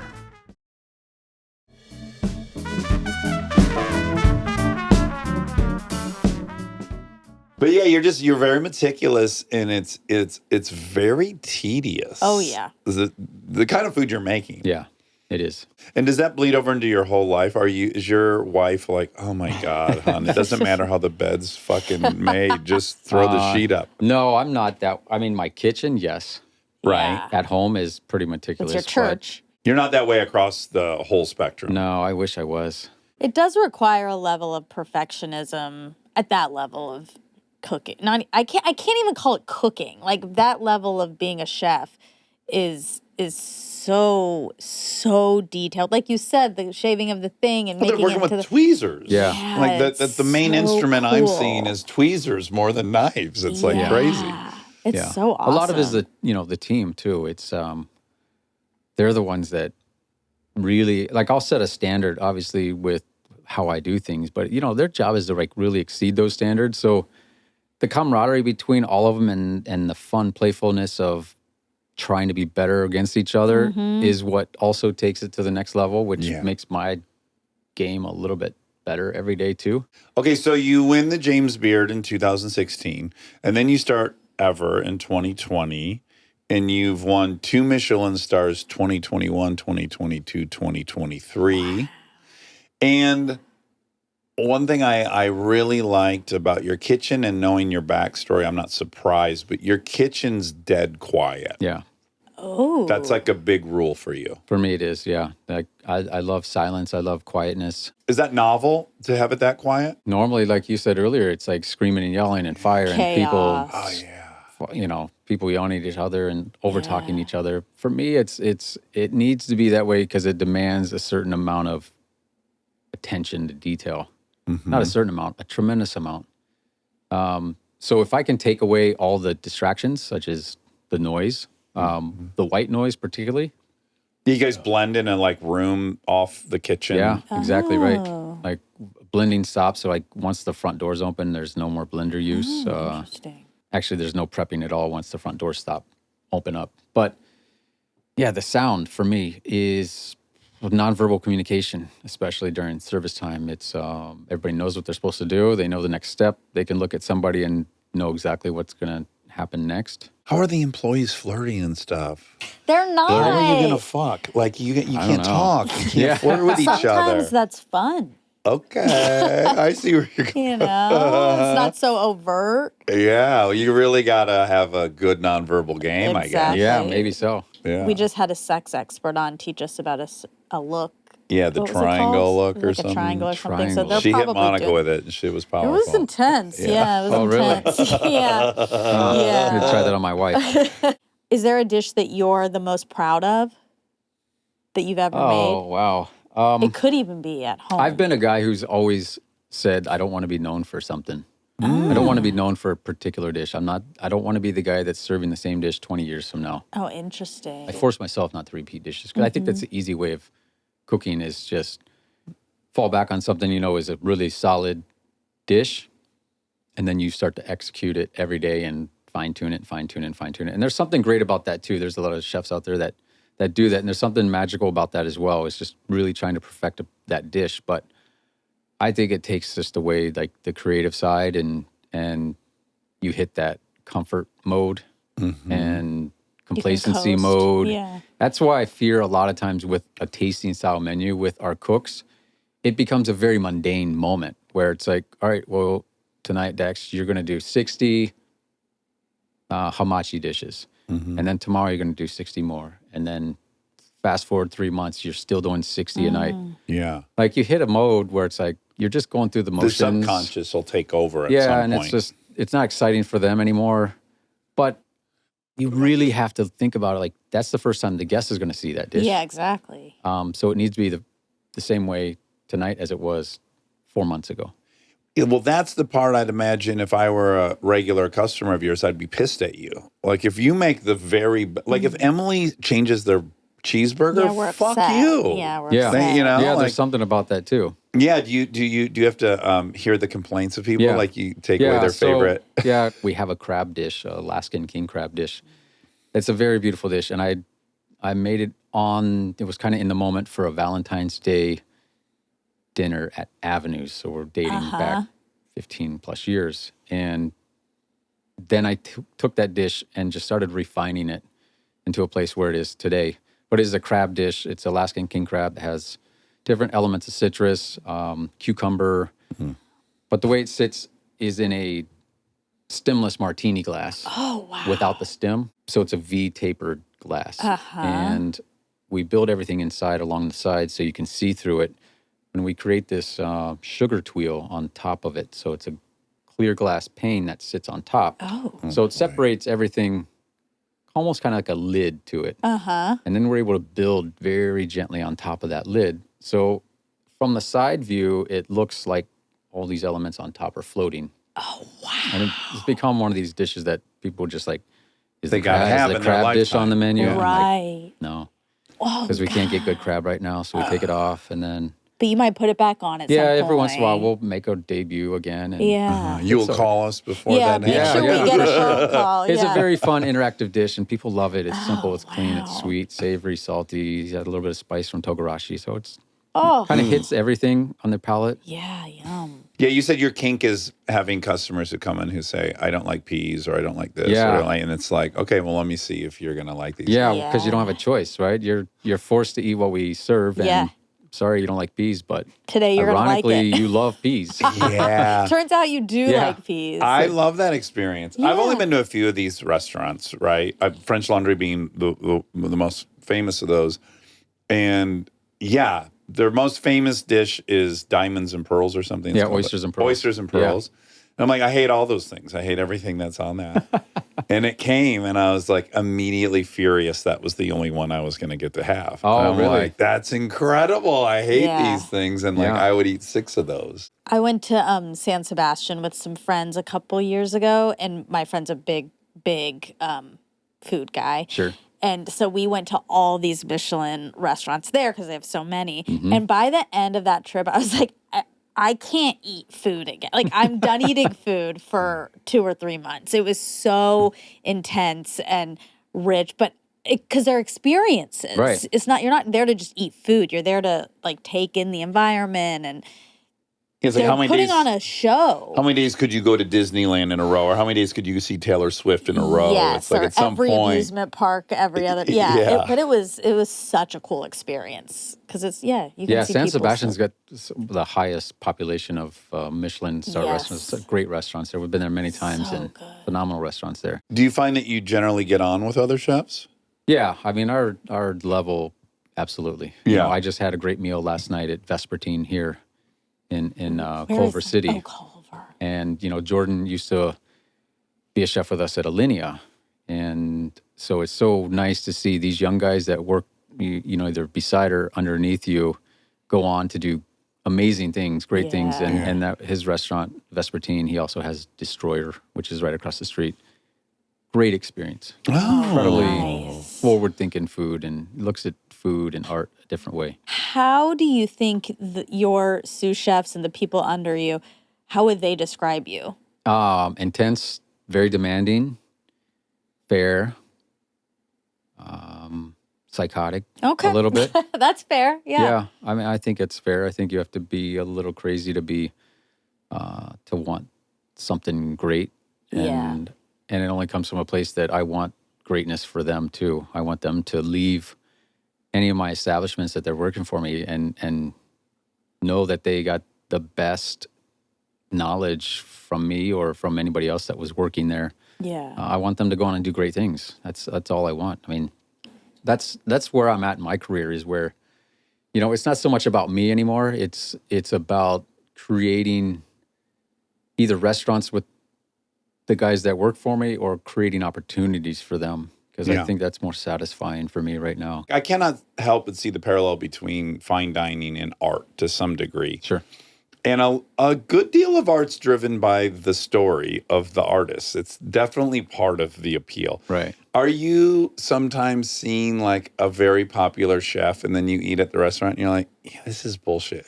He's just an interesting dude, or she's an interesting. Yeah. There's Does that exist in this That exists, totally exists. new world of tons of famous chefs? Absolutely. Yeah. There's plenty of chefs out there that are more interesting than the food that they're serving or the restaurants that they operate. Yeah. 100%. How does The Bear, the show, tie into all this? A lot of people will say that The Bear was, storied after my life. Inspired by? But it is not. I'm there to say it for the 12,000th time. At least they never said that to me, so I can't own it that it was anything. I think there's a lot of similarities, right? The irony that the guy's name is Bear and he's a chef. Maybe that's how a lot of people make that connection with my father and me. And so the storyline, the Chicago, there's a lot of storyline there's a lot of pieces. If you really wanted to go down that road of connecting the dots, sure, there's some dots that you can connect. Were you consulted when they were formulating the show? Yeah, I consulted with them a lot. I did a lot of their food for some of the seasons. The Fork season. It was shot in your restaurant. Shot in the restaurant. They spent a couple weeks with us in the restaurant, both restaurants. It's been an incredible experience. I mean, everybody working there has been top-notch, like from the actors all the way to the cameramen and people setting up. They're all incredible people. In the very beginning, we did, I spent a lot of time just teaching people how to quenelle. Oh, I've tried to do it. I can't do it. There's a certain touch to certain things that if it's not done right, it comes off just like bullshit. Yeah, exactly. Him excluded, what's the best cooking by an actor you've seen? There's also not that many. There's a good amount. Bradley Cooper in that movie. Oh, yeah, that's actually a good one. I love that movie. Favreau and Byrne, Chef. yeah. Oh, Bradley yeah, Cooper. but he Cooper in that. cooks.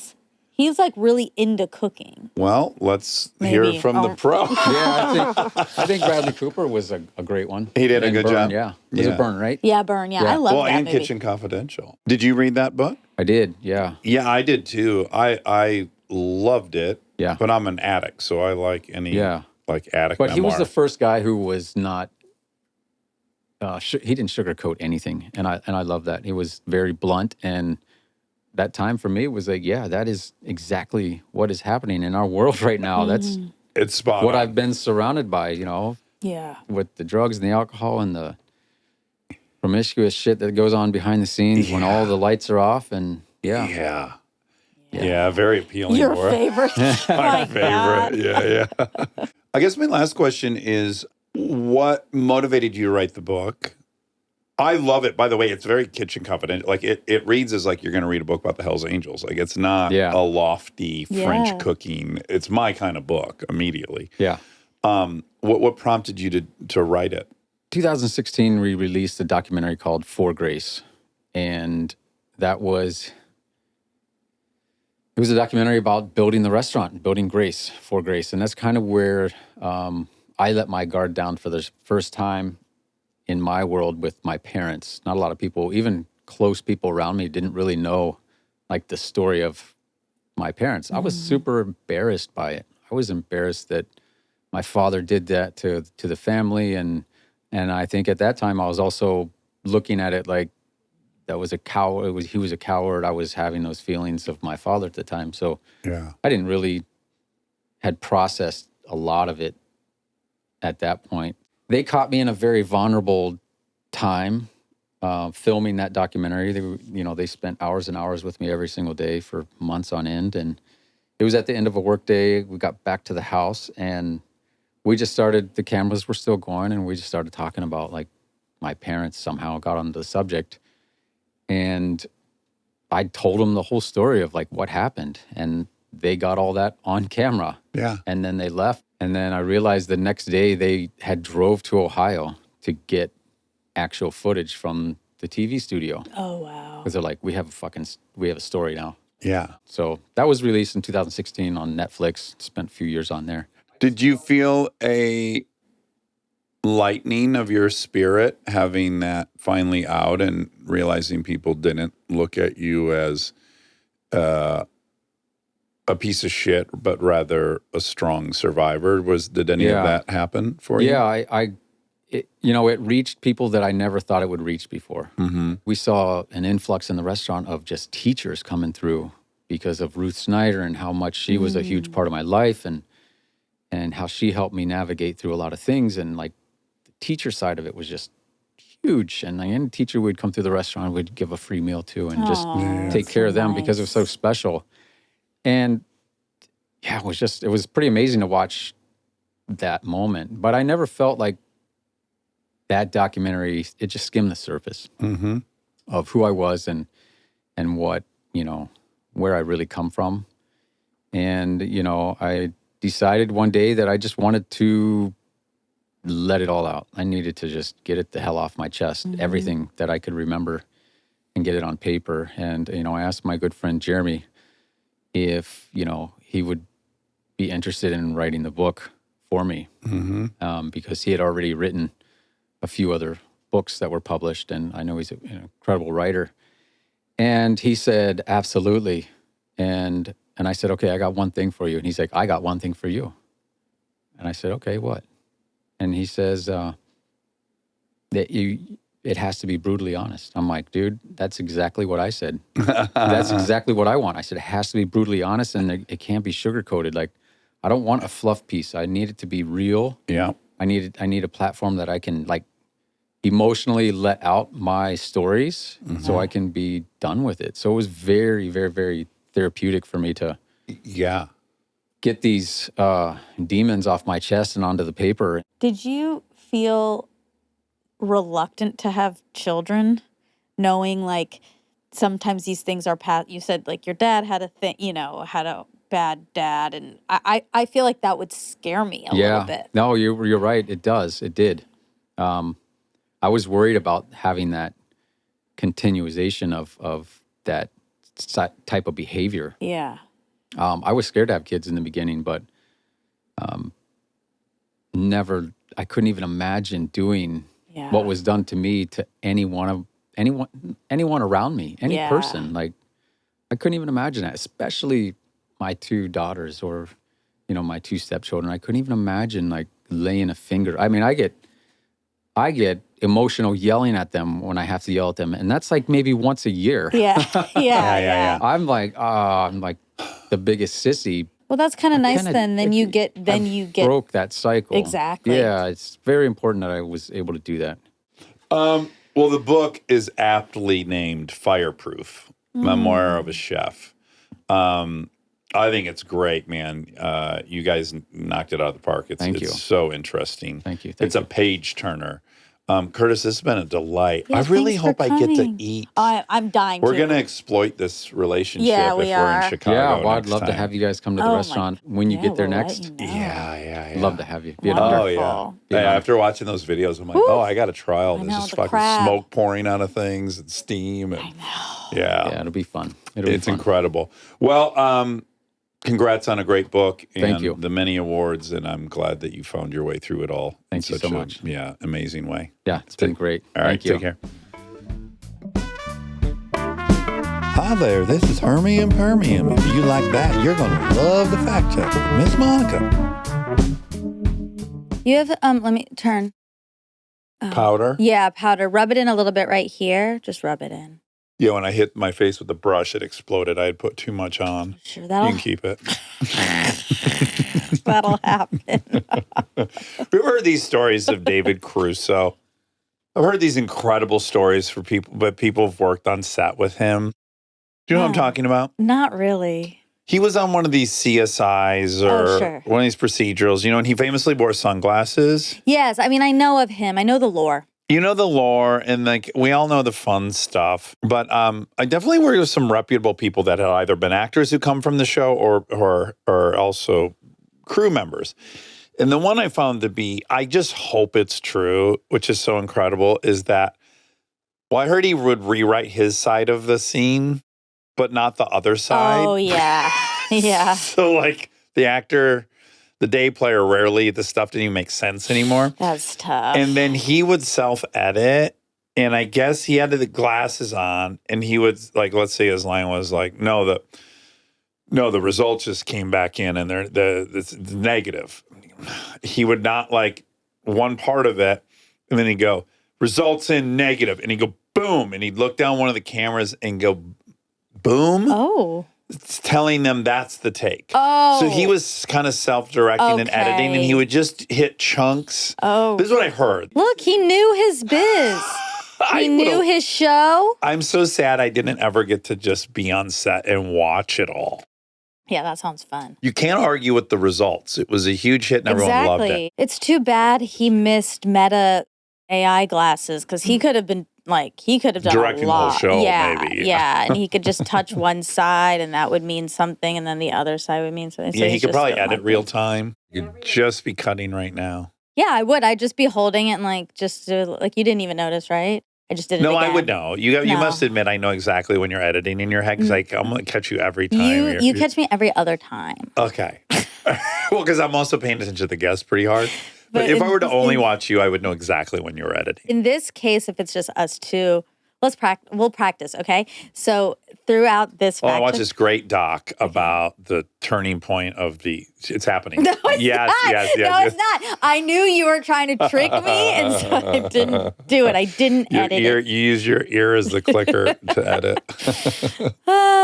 Um, You had a story you were going to tell me that you didn't tell me on the last fact check. yes. This is a gross fact check, okay? Because we have two gross Try to things meet you there. to talk about.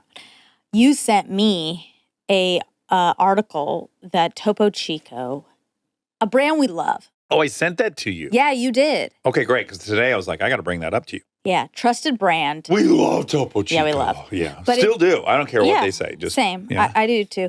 But there, I guess, was a recall. And we've been drinking it, and I had a tummy bug. Oh, you went to there. Yeah, of course I did. I probably, and guess who else I'm worried had some? Ooh. Brad Pitt. I should ask him if he's had an ass. We any maybe ass- gave ass him a use. tummy bug. It's kind of cute. If It's anyone kind of could- cool.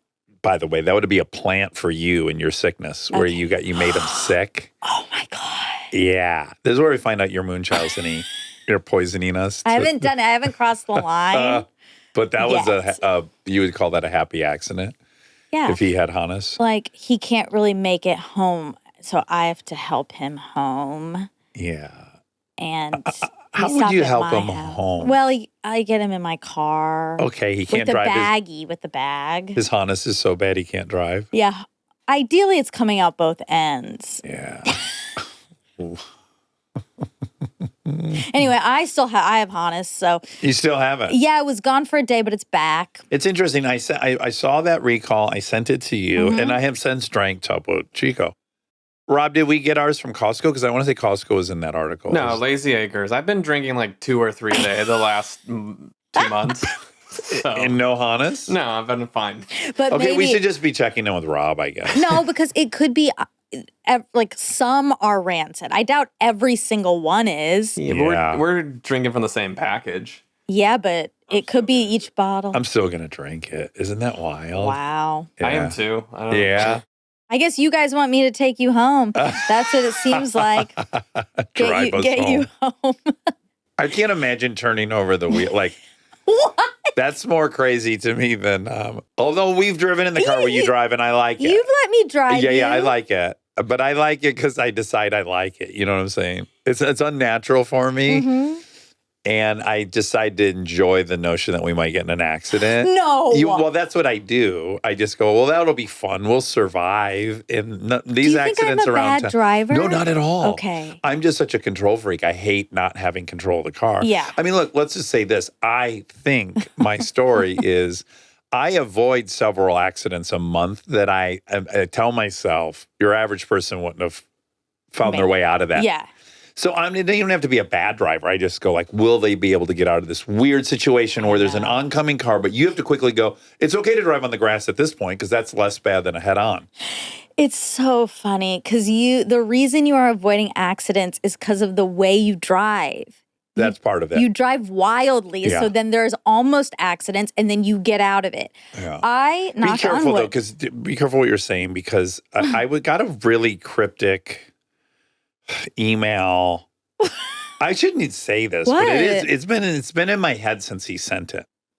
What happened? Someone on our business manager team sent a random email to me and saying like, "Hey, we're renewing all your insurance on your cars. Mm-hmm. They will go through your social media." Oh. And I'm like, oh, he's telling me I have like one video of Aaron and I, not even going that fast. We're on Los Feliz Boulevard. We go first through third gear in the Yeah. Z-Wagon. Are they going to go through the podcast? Can they do that? I don't know, but I was like, oh my God, wait, I've had one accident in 30 years of living in LA. I feel like I'm a pretty good bet. Yeah. I got 0 tickets for the last, I have no speeding ticket. Like my record is nice. Yeah. And he sent me this and I was like, he's telling me the truth. Yeah. No, it's good. He's All blessings telling to you him, so but it really made me mad. at him or I just felt like the I world? was in trouble. He's telling you so you can clean up some stuff on there. I know, but I don't know why. It's funny. I keep thinking about reading the email and it makes me angry. And then I'm like, why? Why am I angry about this? I know why. Because It's you like know an you're. authority. It feels like a teacher called me. What? Like, don't have. No, you got caught. You feel like you got caught and you don't like it. And no one likes Yeah, maybe getting it's caught. like I want to have all things be true. You think I am a very safe driver, Yeah. a very good record. And I want you to ignore my fun I'm having on Top Gear and on my Instagram. But it's not his fault. No, I know. He's a blessing. Yeah. He's But I'm mad at him. Oh, no. So I felt like he was shaming me about my Instagram. Oh, my God. This is wild. No, none of it makes sense. But I'm just being honest with you that I keep thinking about it. And then I go, why are you thinking about this over and over again? Like, what's actually been triggered? And I still haven't figured that out. But something deep has been activated. Well, I think you feel you got caught. You feel judged. And my shame of having had the accident. I think I'm still dealing with the shame of having that accident. That was a long time ago. I know. It was like 4 years ago. But he brought it up in the email. Oh, we did? I Oh, was kind of like, that was 3 years ago. Okay. Maybe he's trying to help you get He is. over. He's trying to help you get over your identity marker of being a good driver. He's trying to help me have good rates, which is what That's he's his job. there to do. And I'm Yep. very appreciative of it. And I'm mad at him. And I don't know why, because I know he doesn't deserve it. I love him. And we even have cars in common. Like when I get a new car, he's the only one there that's excited. He's like, oh, that's a cool year. Oh, man. And then he sent me this email and shamed me. He's going to come off your team now. No. And- He's looking out for me, but it's funny how much it's bothered me. You know, like when you read Can a I comment and brag? it sticks around way too long in your head. Yeah, this is wild. It is. Although that's funny because I also have a comment that is in my head that I can't get out. Yeah. That also doesn't make much sense of why it's like bothering me so much. Yeah. I just think people are like really, there's certain areas where we're so fragile. We're It's sensitive. embarrassing. We are. Yeah. We're really sensitive. And I do think the common thread, maybe in both, is judgment. Like I feel judged by this comment. Yeah. and I think you feel judged by yours. Yeah, then I'm like reckless and irresponsible. Even though Jacob is only trying to protect you. I couldn't be clear about that. We're dead clear on his intentions and the goodwill he capability. wishes for me, Yeah. and he's doing the right thing. Yeah. And still, I felt like I got slapped on the wrist. Dax, sometimes we all do make mistakes. But you don't think it's a mistake. This is why things. Me getting in an accident was a mistake. Okay, no, an accident. That's not. He's telling you don't talk about doing illegal stuff. That's what he's saying. And literally, we just did it on the fact check, like tomorrow's fact check. You and Aaron talk about doing some illegal stuff. Well, we wanted to. No, but then you raced that guy. Oh, that was all in the speed limit. I was thinking about Jacob when that was happening, and I was See? really mad that was in my mind. Well, it needs to be. I've been having fun in cars since I was 16. Okay. That's the name of the game. Why don't you do this then? Just come to terms with the fact that your insurance is going to be astronomical. You're right. That's the solution, Yeah. and I've been working towards that, but Okay. it's hard. Okay. Yeah. Wow. Stay tuned for more Armchair Expert, if you dare.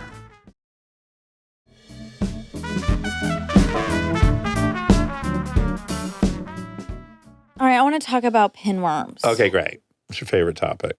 Would you want to nurse a boy back to health who is suffering from pinworms? Okay. That's I think where I'll draw the line there. That's where it ends. If people don't know about pinworms, they're tiny bugs in your butthole. They'd be more accurately called shitworms. We were just discussing them in the house a couple days They're ago. in your butt. They're in your poop. They come out your butt into They make your it poop. itchy. Yeah, they make it. They make your butt itch a lot, and then And when have you to take a duty, there medicine. are Ugh. insects in the duty. I find it so horrific. And when the kids were little, your Mhm. kids, they got it a couple times. So we all had to take the medicine. preschool, Yeah. I think it's a preschool thing. It's Yes. like every few months there's a pinworm outbreak. Ugh. All these kids are eating their butts and their Ugh. fingers. And Oh my God, it's so horrible. But you just drink this like chalky powder basically, and it's kind of done. So we've done that a few times in the past, and I thought those days were over. Oh. You haven't heard this? No. They're back in our rotation. Someone in our circle has pinworms. She said I could say who. She said I could talk about it, Oh, who? but I feel unethical. Oh. Anna. Oh, okay. Where has she been? Exactly. Preschool? For me, it would be like the Topo Chico. I know she's infected. I'll still hang with her. Yeah, that's what it is. Yeah. But also, every 10 minutes or so, I think about them. They don't bother me like they bother you. I know. I wonder. I don't think I've ever had them, even though my family's had them and I've drank Yeah. that liquid. Yeah. I don't have any memory of a scratchy. Same. Well, Aaron and I were laughing about it because when we were talking about pinworms, we were like, if the symptoms scratchy anus, how on earth would either of us think there's something new going on? What if you- And also, if that's the outcome, like, yeah, that's standard. You have a scratchy anus. Never. What if you Your guys? anus is never itchy? I mean, no. What a gift. What does it mean? Mine is like moist. No, I think clean, I would imagine. Oh, you're itching because it's dirty? No, because I'm cleaning like crazy. In fact, Eric and I just had a sidebar about, we don't think people are being honest who have bidet toilets. Oh, I don't have one. Right. And we're not saying people are not honest about owning one or not owning one, Oh. but when they own one and they can spray the water on their butthole, do they not use their finger to clean their butthole?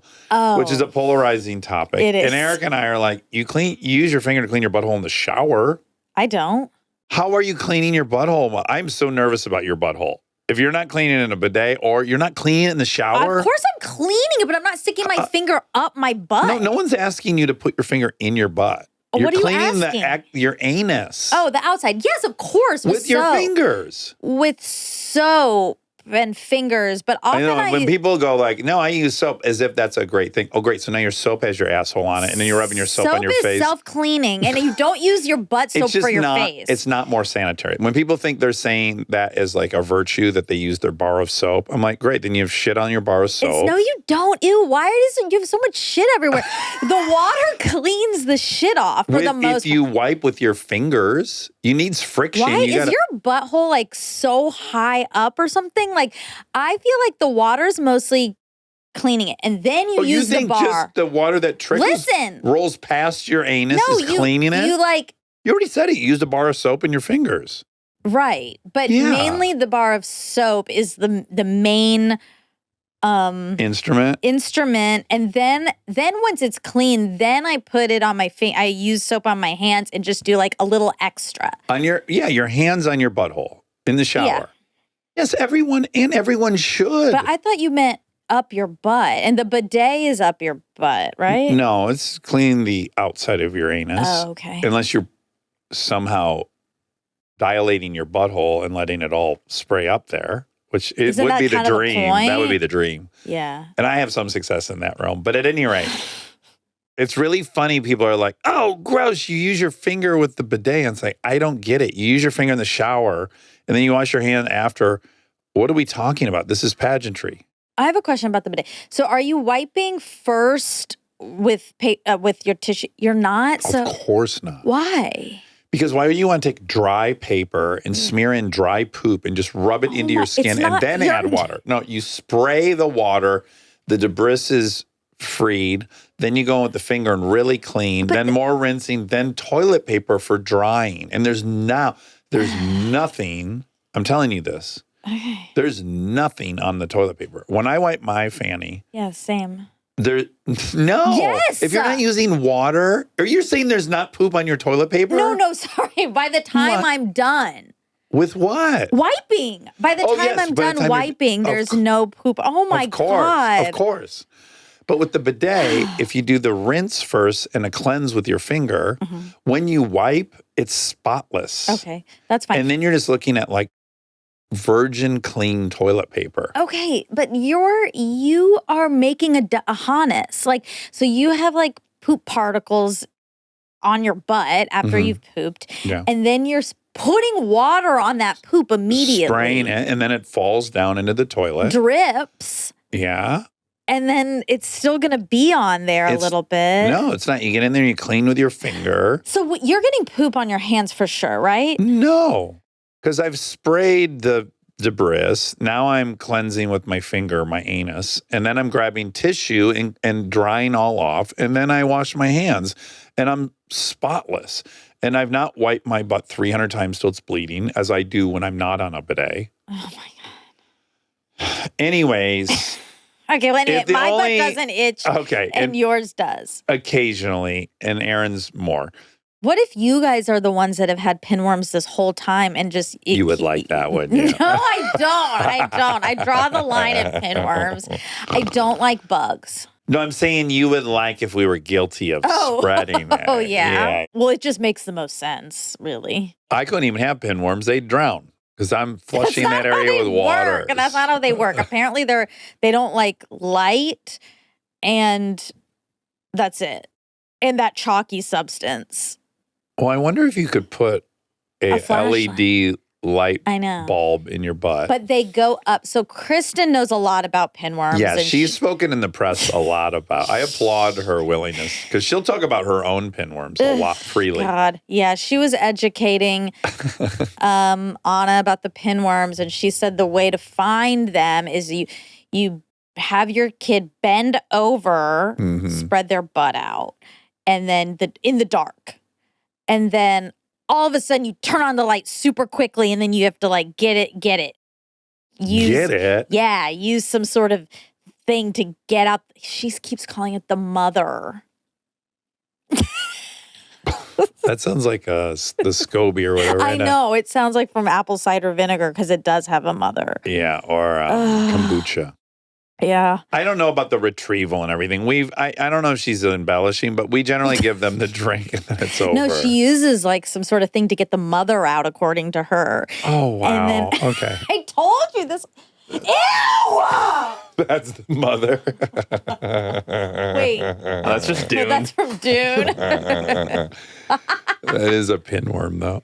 That is Uh, disgusting. Anyway, there's so many gross things Yeah. in the world. Topo Chico. no, don't say it's. Please don't say it's gross. Pinworm. No. Don't exclude Topo Chico. All right. Well, those were my main things. Do you want to make it cute again and talk about Aaron and Delta and you riding your motorcycles? I mean, we had what a time we had. We went out on the electric motorcycles and we really, really explored. We got into Griffith Park. We got onto some closed roads. Just watching my little one negotiate mountain turns with cliffs on the side with So total cute. confidence. Yeah, And it's just so fun. We had so much fun. that's great. Yeah. Would you rather We'd make the best husbands, like if we had a little girl. Sure. It's a great little team. That's cute. Yeah. Now, would you rather have pinworms forever? Okay. And as you said, you don't actually think you've had them. Or great and insurance neither rates. do I. And neither do I. But apparently it's really like, Itchy. yeah, Yeah. and really bad. Are you scoping his Anna in her butt every 5 seconds? Scratch, scratch, scratch. She said she thought she had cancer. Oh my God. Wow. Extreme. That's why this happened. She was looking really upset. Yeah. And then she said, I have to talk to someone about this. I'm really worried. Yeah. My butt is so itchy. Oh wow. And then Carly said, oh, you have I- pinworms. I guess I don't think I've had it then because Exactly. The way she was saying it, it felt extreme. yeah. And Carly said, oh, you have pinworms. And she was like, are you sure? Like, I'm worried it's something serious. Uh-huh. And she was like, I feel like, I woke up today and I was like, I definitely have cancer. I need to talk to an adult about this. Uh-huh. And then she took the medicine and it's been fine ever since. Okay, would you rather have pinworms or penis worms? How do penis worms work? I guess let's just say they work the same. They're worms coming Those out of my aren't real, penis. are they? Then definitely my butt. Yeah. That's a Yeah. good answer. Well, like like crabs. Crabs? Yeah, isn't that the same thing? That's a venereal disease. Yeah, that's itchy, but it's your I've isn't it? never had it. Shockingly. yeah. I mean, I'm going to be honest. It's shocking how little diseases I got. I Sick. deserved a lot more. Yeah. I have a very close friend who got them when we were in our 20s, and it was insane. He showed me his itchiness? mom's pubis. It was like a quadrillion mosquito bites. Oh, It looked insane. It looked terrible. and you weren't afraid of getting close and Well, he'd getting already shaved his pubic hair and applied the cream and everything, but it was major. Are crabs scabies or no? They're separate. I think they're separate, but Okay. scabies is also a thing, and that's got the I worst have a name s- ever. I have a scabies story, but I don't know. I don't think I'm allowed to share it. It's not me, so I don't think I can. Yeah, but you know someone that had scabies. Yes, and My father's girlfriend had scabies. Maybe he gave them to her. I don't know. He's passed. Maybe we should put that on him. okay. But I know there was a scabies outbreak in my father's bedroom when I lived with him. And I remember being nervous that I knew scabies were in the house. Yes. See? It is I nerve-wracking. knew scabies were in the house. You could have Fucking who for real named them gotten it. I know. scabies? But it's an onomatopoeia. Like they Yes. sound exactly like I think what they are. Anyway, would you rather have scabies / crabs or pinworms? Pinworm, for sure. Okay. Well, there's no medicine. The thing with pinworm is you drink this thing, they all live inside your body, and you shit out a bunch I know. of dead pinworms, and it's over. Ah! Scabies and crabbies and dingies and chomps, Stop. they all, I think, can live on your sheets and in your carpet. So do the pinworms though. They're in your carpet. That's why you have to bleach it all and I don't stuff. even have carpet, but continue. Okay. Anyway, wait. The would you rather is there's no medicine. So these are permanent conditions. Oh, pinworms. For sure. Yeah, Scabies? yeah, I know. I know. Same. Yeah. Okay. I hope we get a scabies medication sponsor because obviously we Sure. are against scabies. And pinworms. And pinworms. Pinworm medication. Yeah. And I think we're bringing awareness to pinworms, which is good. If you have Yeah. suspiciously itchy anus, Well, that's what Anna said. She said, people need to be talking about they call it. it SIA in the medical world. Spreading information Suspiciously itchy anus. As the patient has patient is SIA. SIA. Yeah. That's like maybe on season 2 of The Pit. They'll do a Uh-huh. whole thing. All right. Well, that was disgusting. It was unnecessary. Can you, without saying which ones, Yeah. say the number of STIs you've had for awareness? I think one. Oh, wow. Mm-hmm. That's not a lot at all. Yeah. Was it AIDS? You go without saying which one, and then you're like, which one? Was it gonorrhea? Was it I'll tell you that if I was syphilis? your age, it wouldn't have been an issue because there's a vaccine. HPV? HPV, human pap. Although HPV 's I'm not even scary. sure I had it. It's too messy of a story, but I got a call from a girlfriend saying she had it, and then I don't know. What'd you do? I don't remember. Did you get checked? Yeah, I got checked. A ton of people have HPV.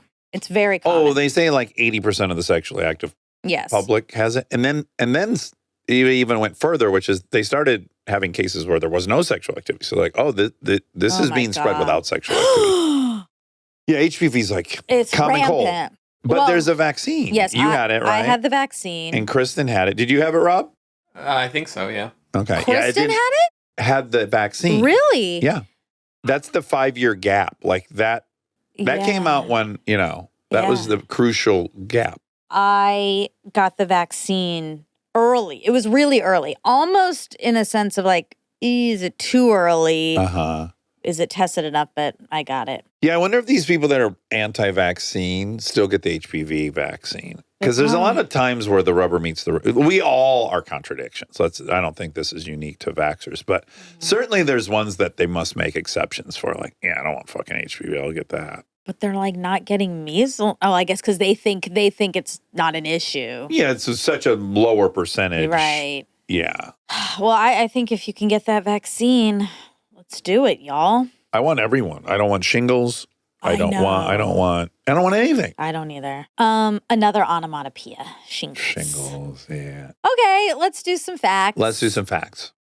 Facts for Curtis. Facts for Curtis. What a life story. Yes. To bring you up to speed, Aaron, his father killed his mother and then killed himself. Holy shit. Yeah. That seems very when we were growing up. Yes. Yeah. And he's our age. Okay, there you Yeah, have it. yeah. I can't wait to get to that Michelin star in Chicago. This son of a bitch got 3 stars 3 years in a row or something crazy.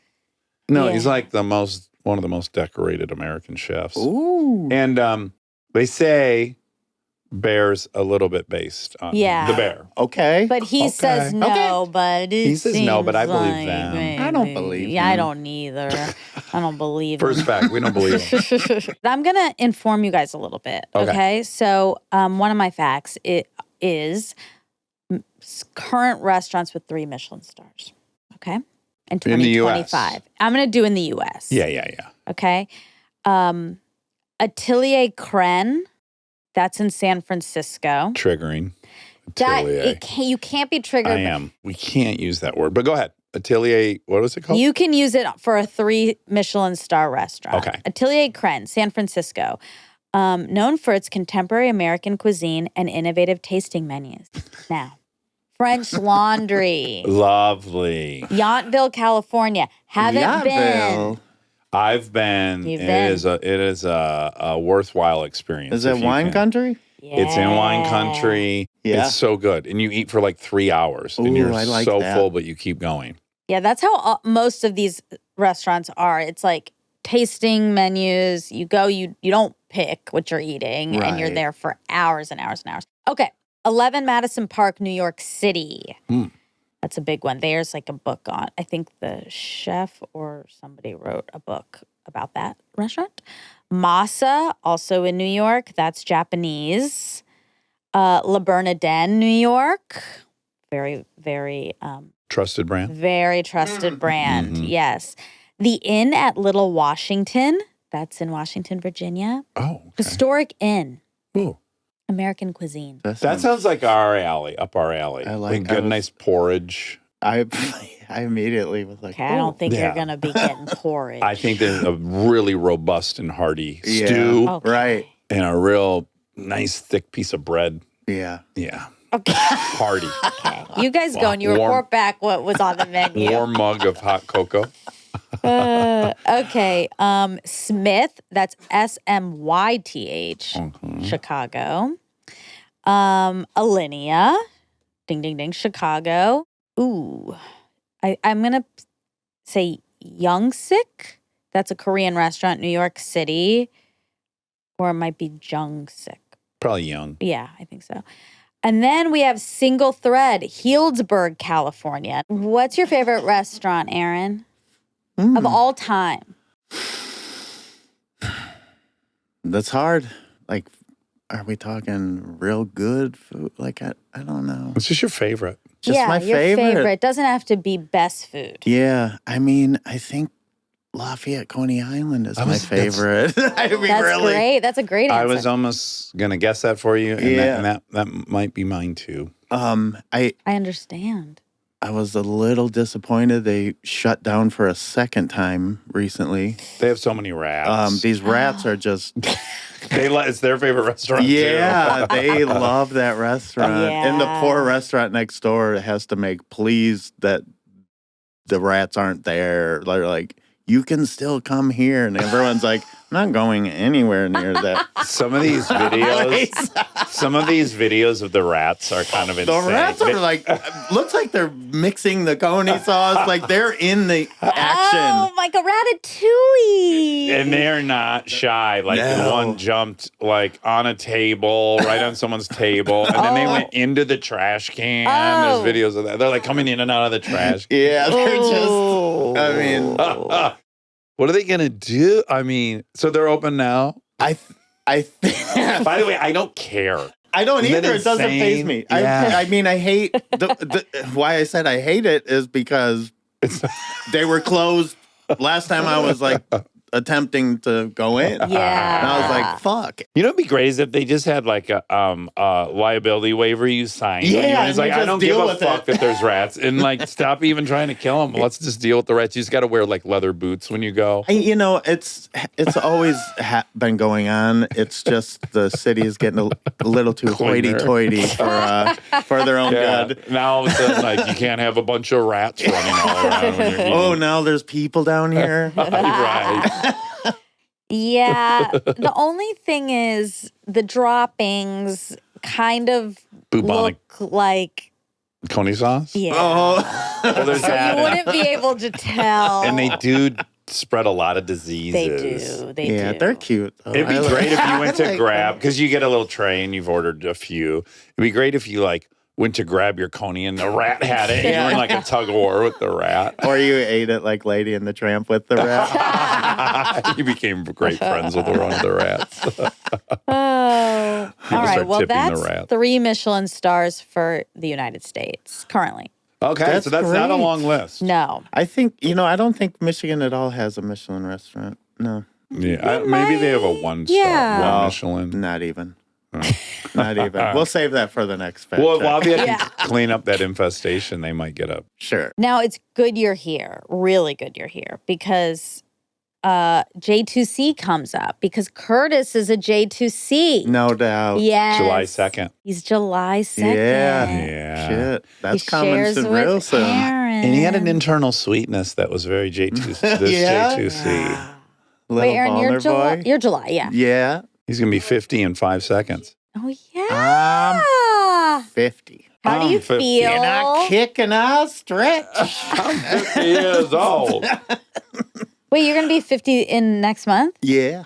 Wait, so you are exactly Curtis's age. You guys were born Oh, on yeah. the exact Oh, he's gonna be same 50. day. Yeah. Oh, how about Yeah. that? So we're both exactly 6 months younger than Dad here. Yeah. Yes. He Yeah. could be Curtis's dad, too. I wanted to be.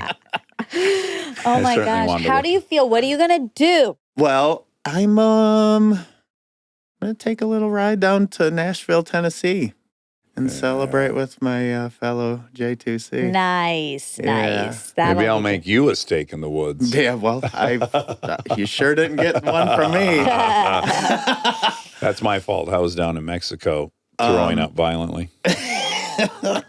That's writes itself. Love it. Maybe some donuts in the Corvette, some boat rides. I mean, come on. yeah. You Sounds only lovely. turn 50 once. That's right. If you're lucky. You could turn 150 once we have those drugs. Well, that's coming soon. I'm most excited about the dog drugs that are coming. I know Tell me you two about probably those. aren't as into it. What is it? They're gonna keep dogs alive now. That's Forever. Really?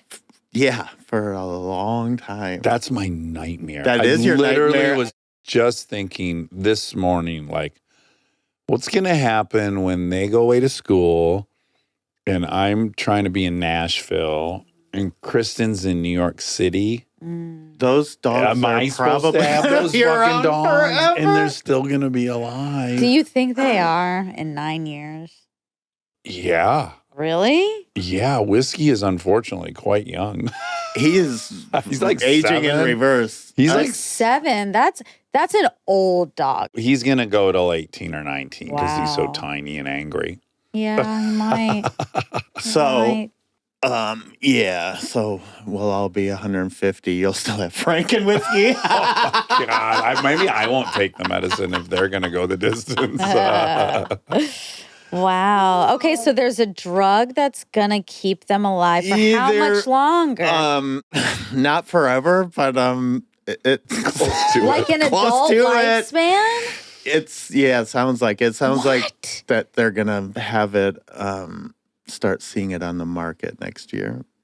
That would be just like Americans to have a pill for our dogs to keep them alive forever, and then we're dying. Yeah, of course. exactly. Because I think when you're in the rest of the world and you see, like we had, I don't want to shame anyone because actually we met her and she was a lovely woman, but we were delivering food 2 days ago. Mm-hmm. There's a dog restaurant. We went to a dog restaurant so yeah. the dog could get delivery food. It was called the Pestaurant. Not Pestaurant. Yeah, Petaurant. Petstaurant.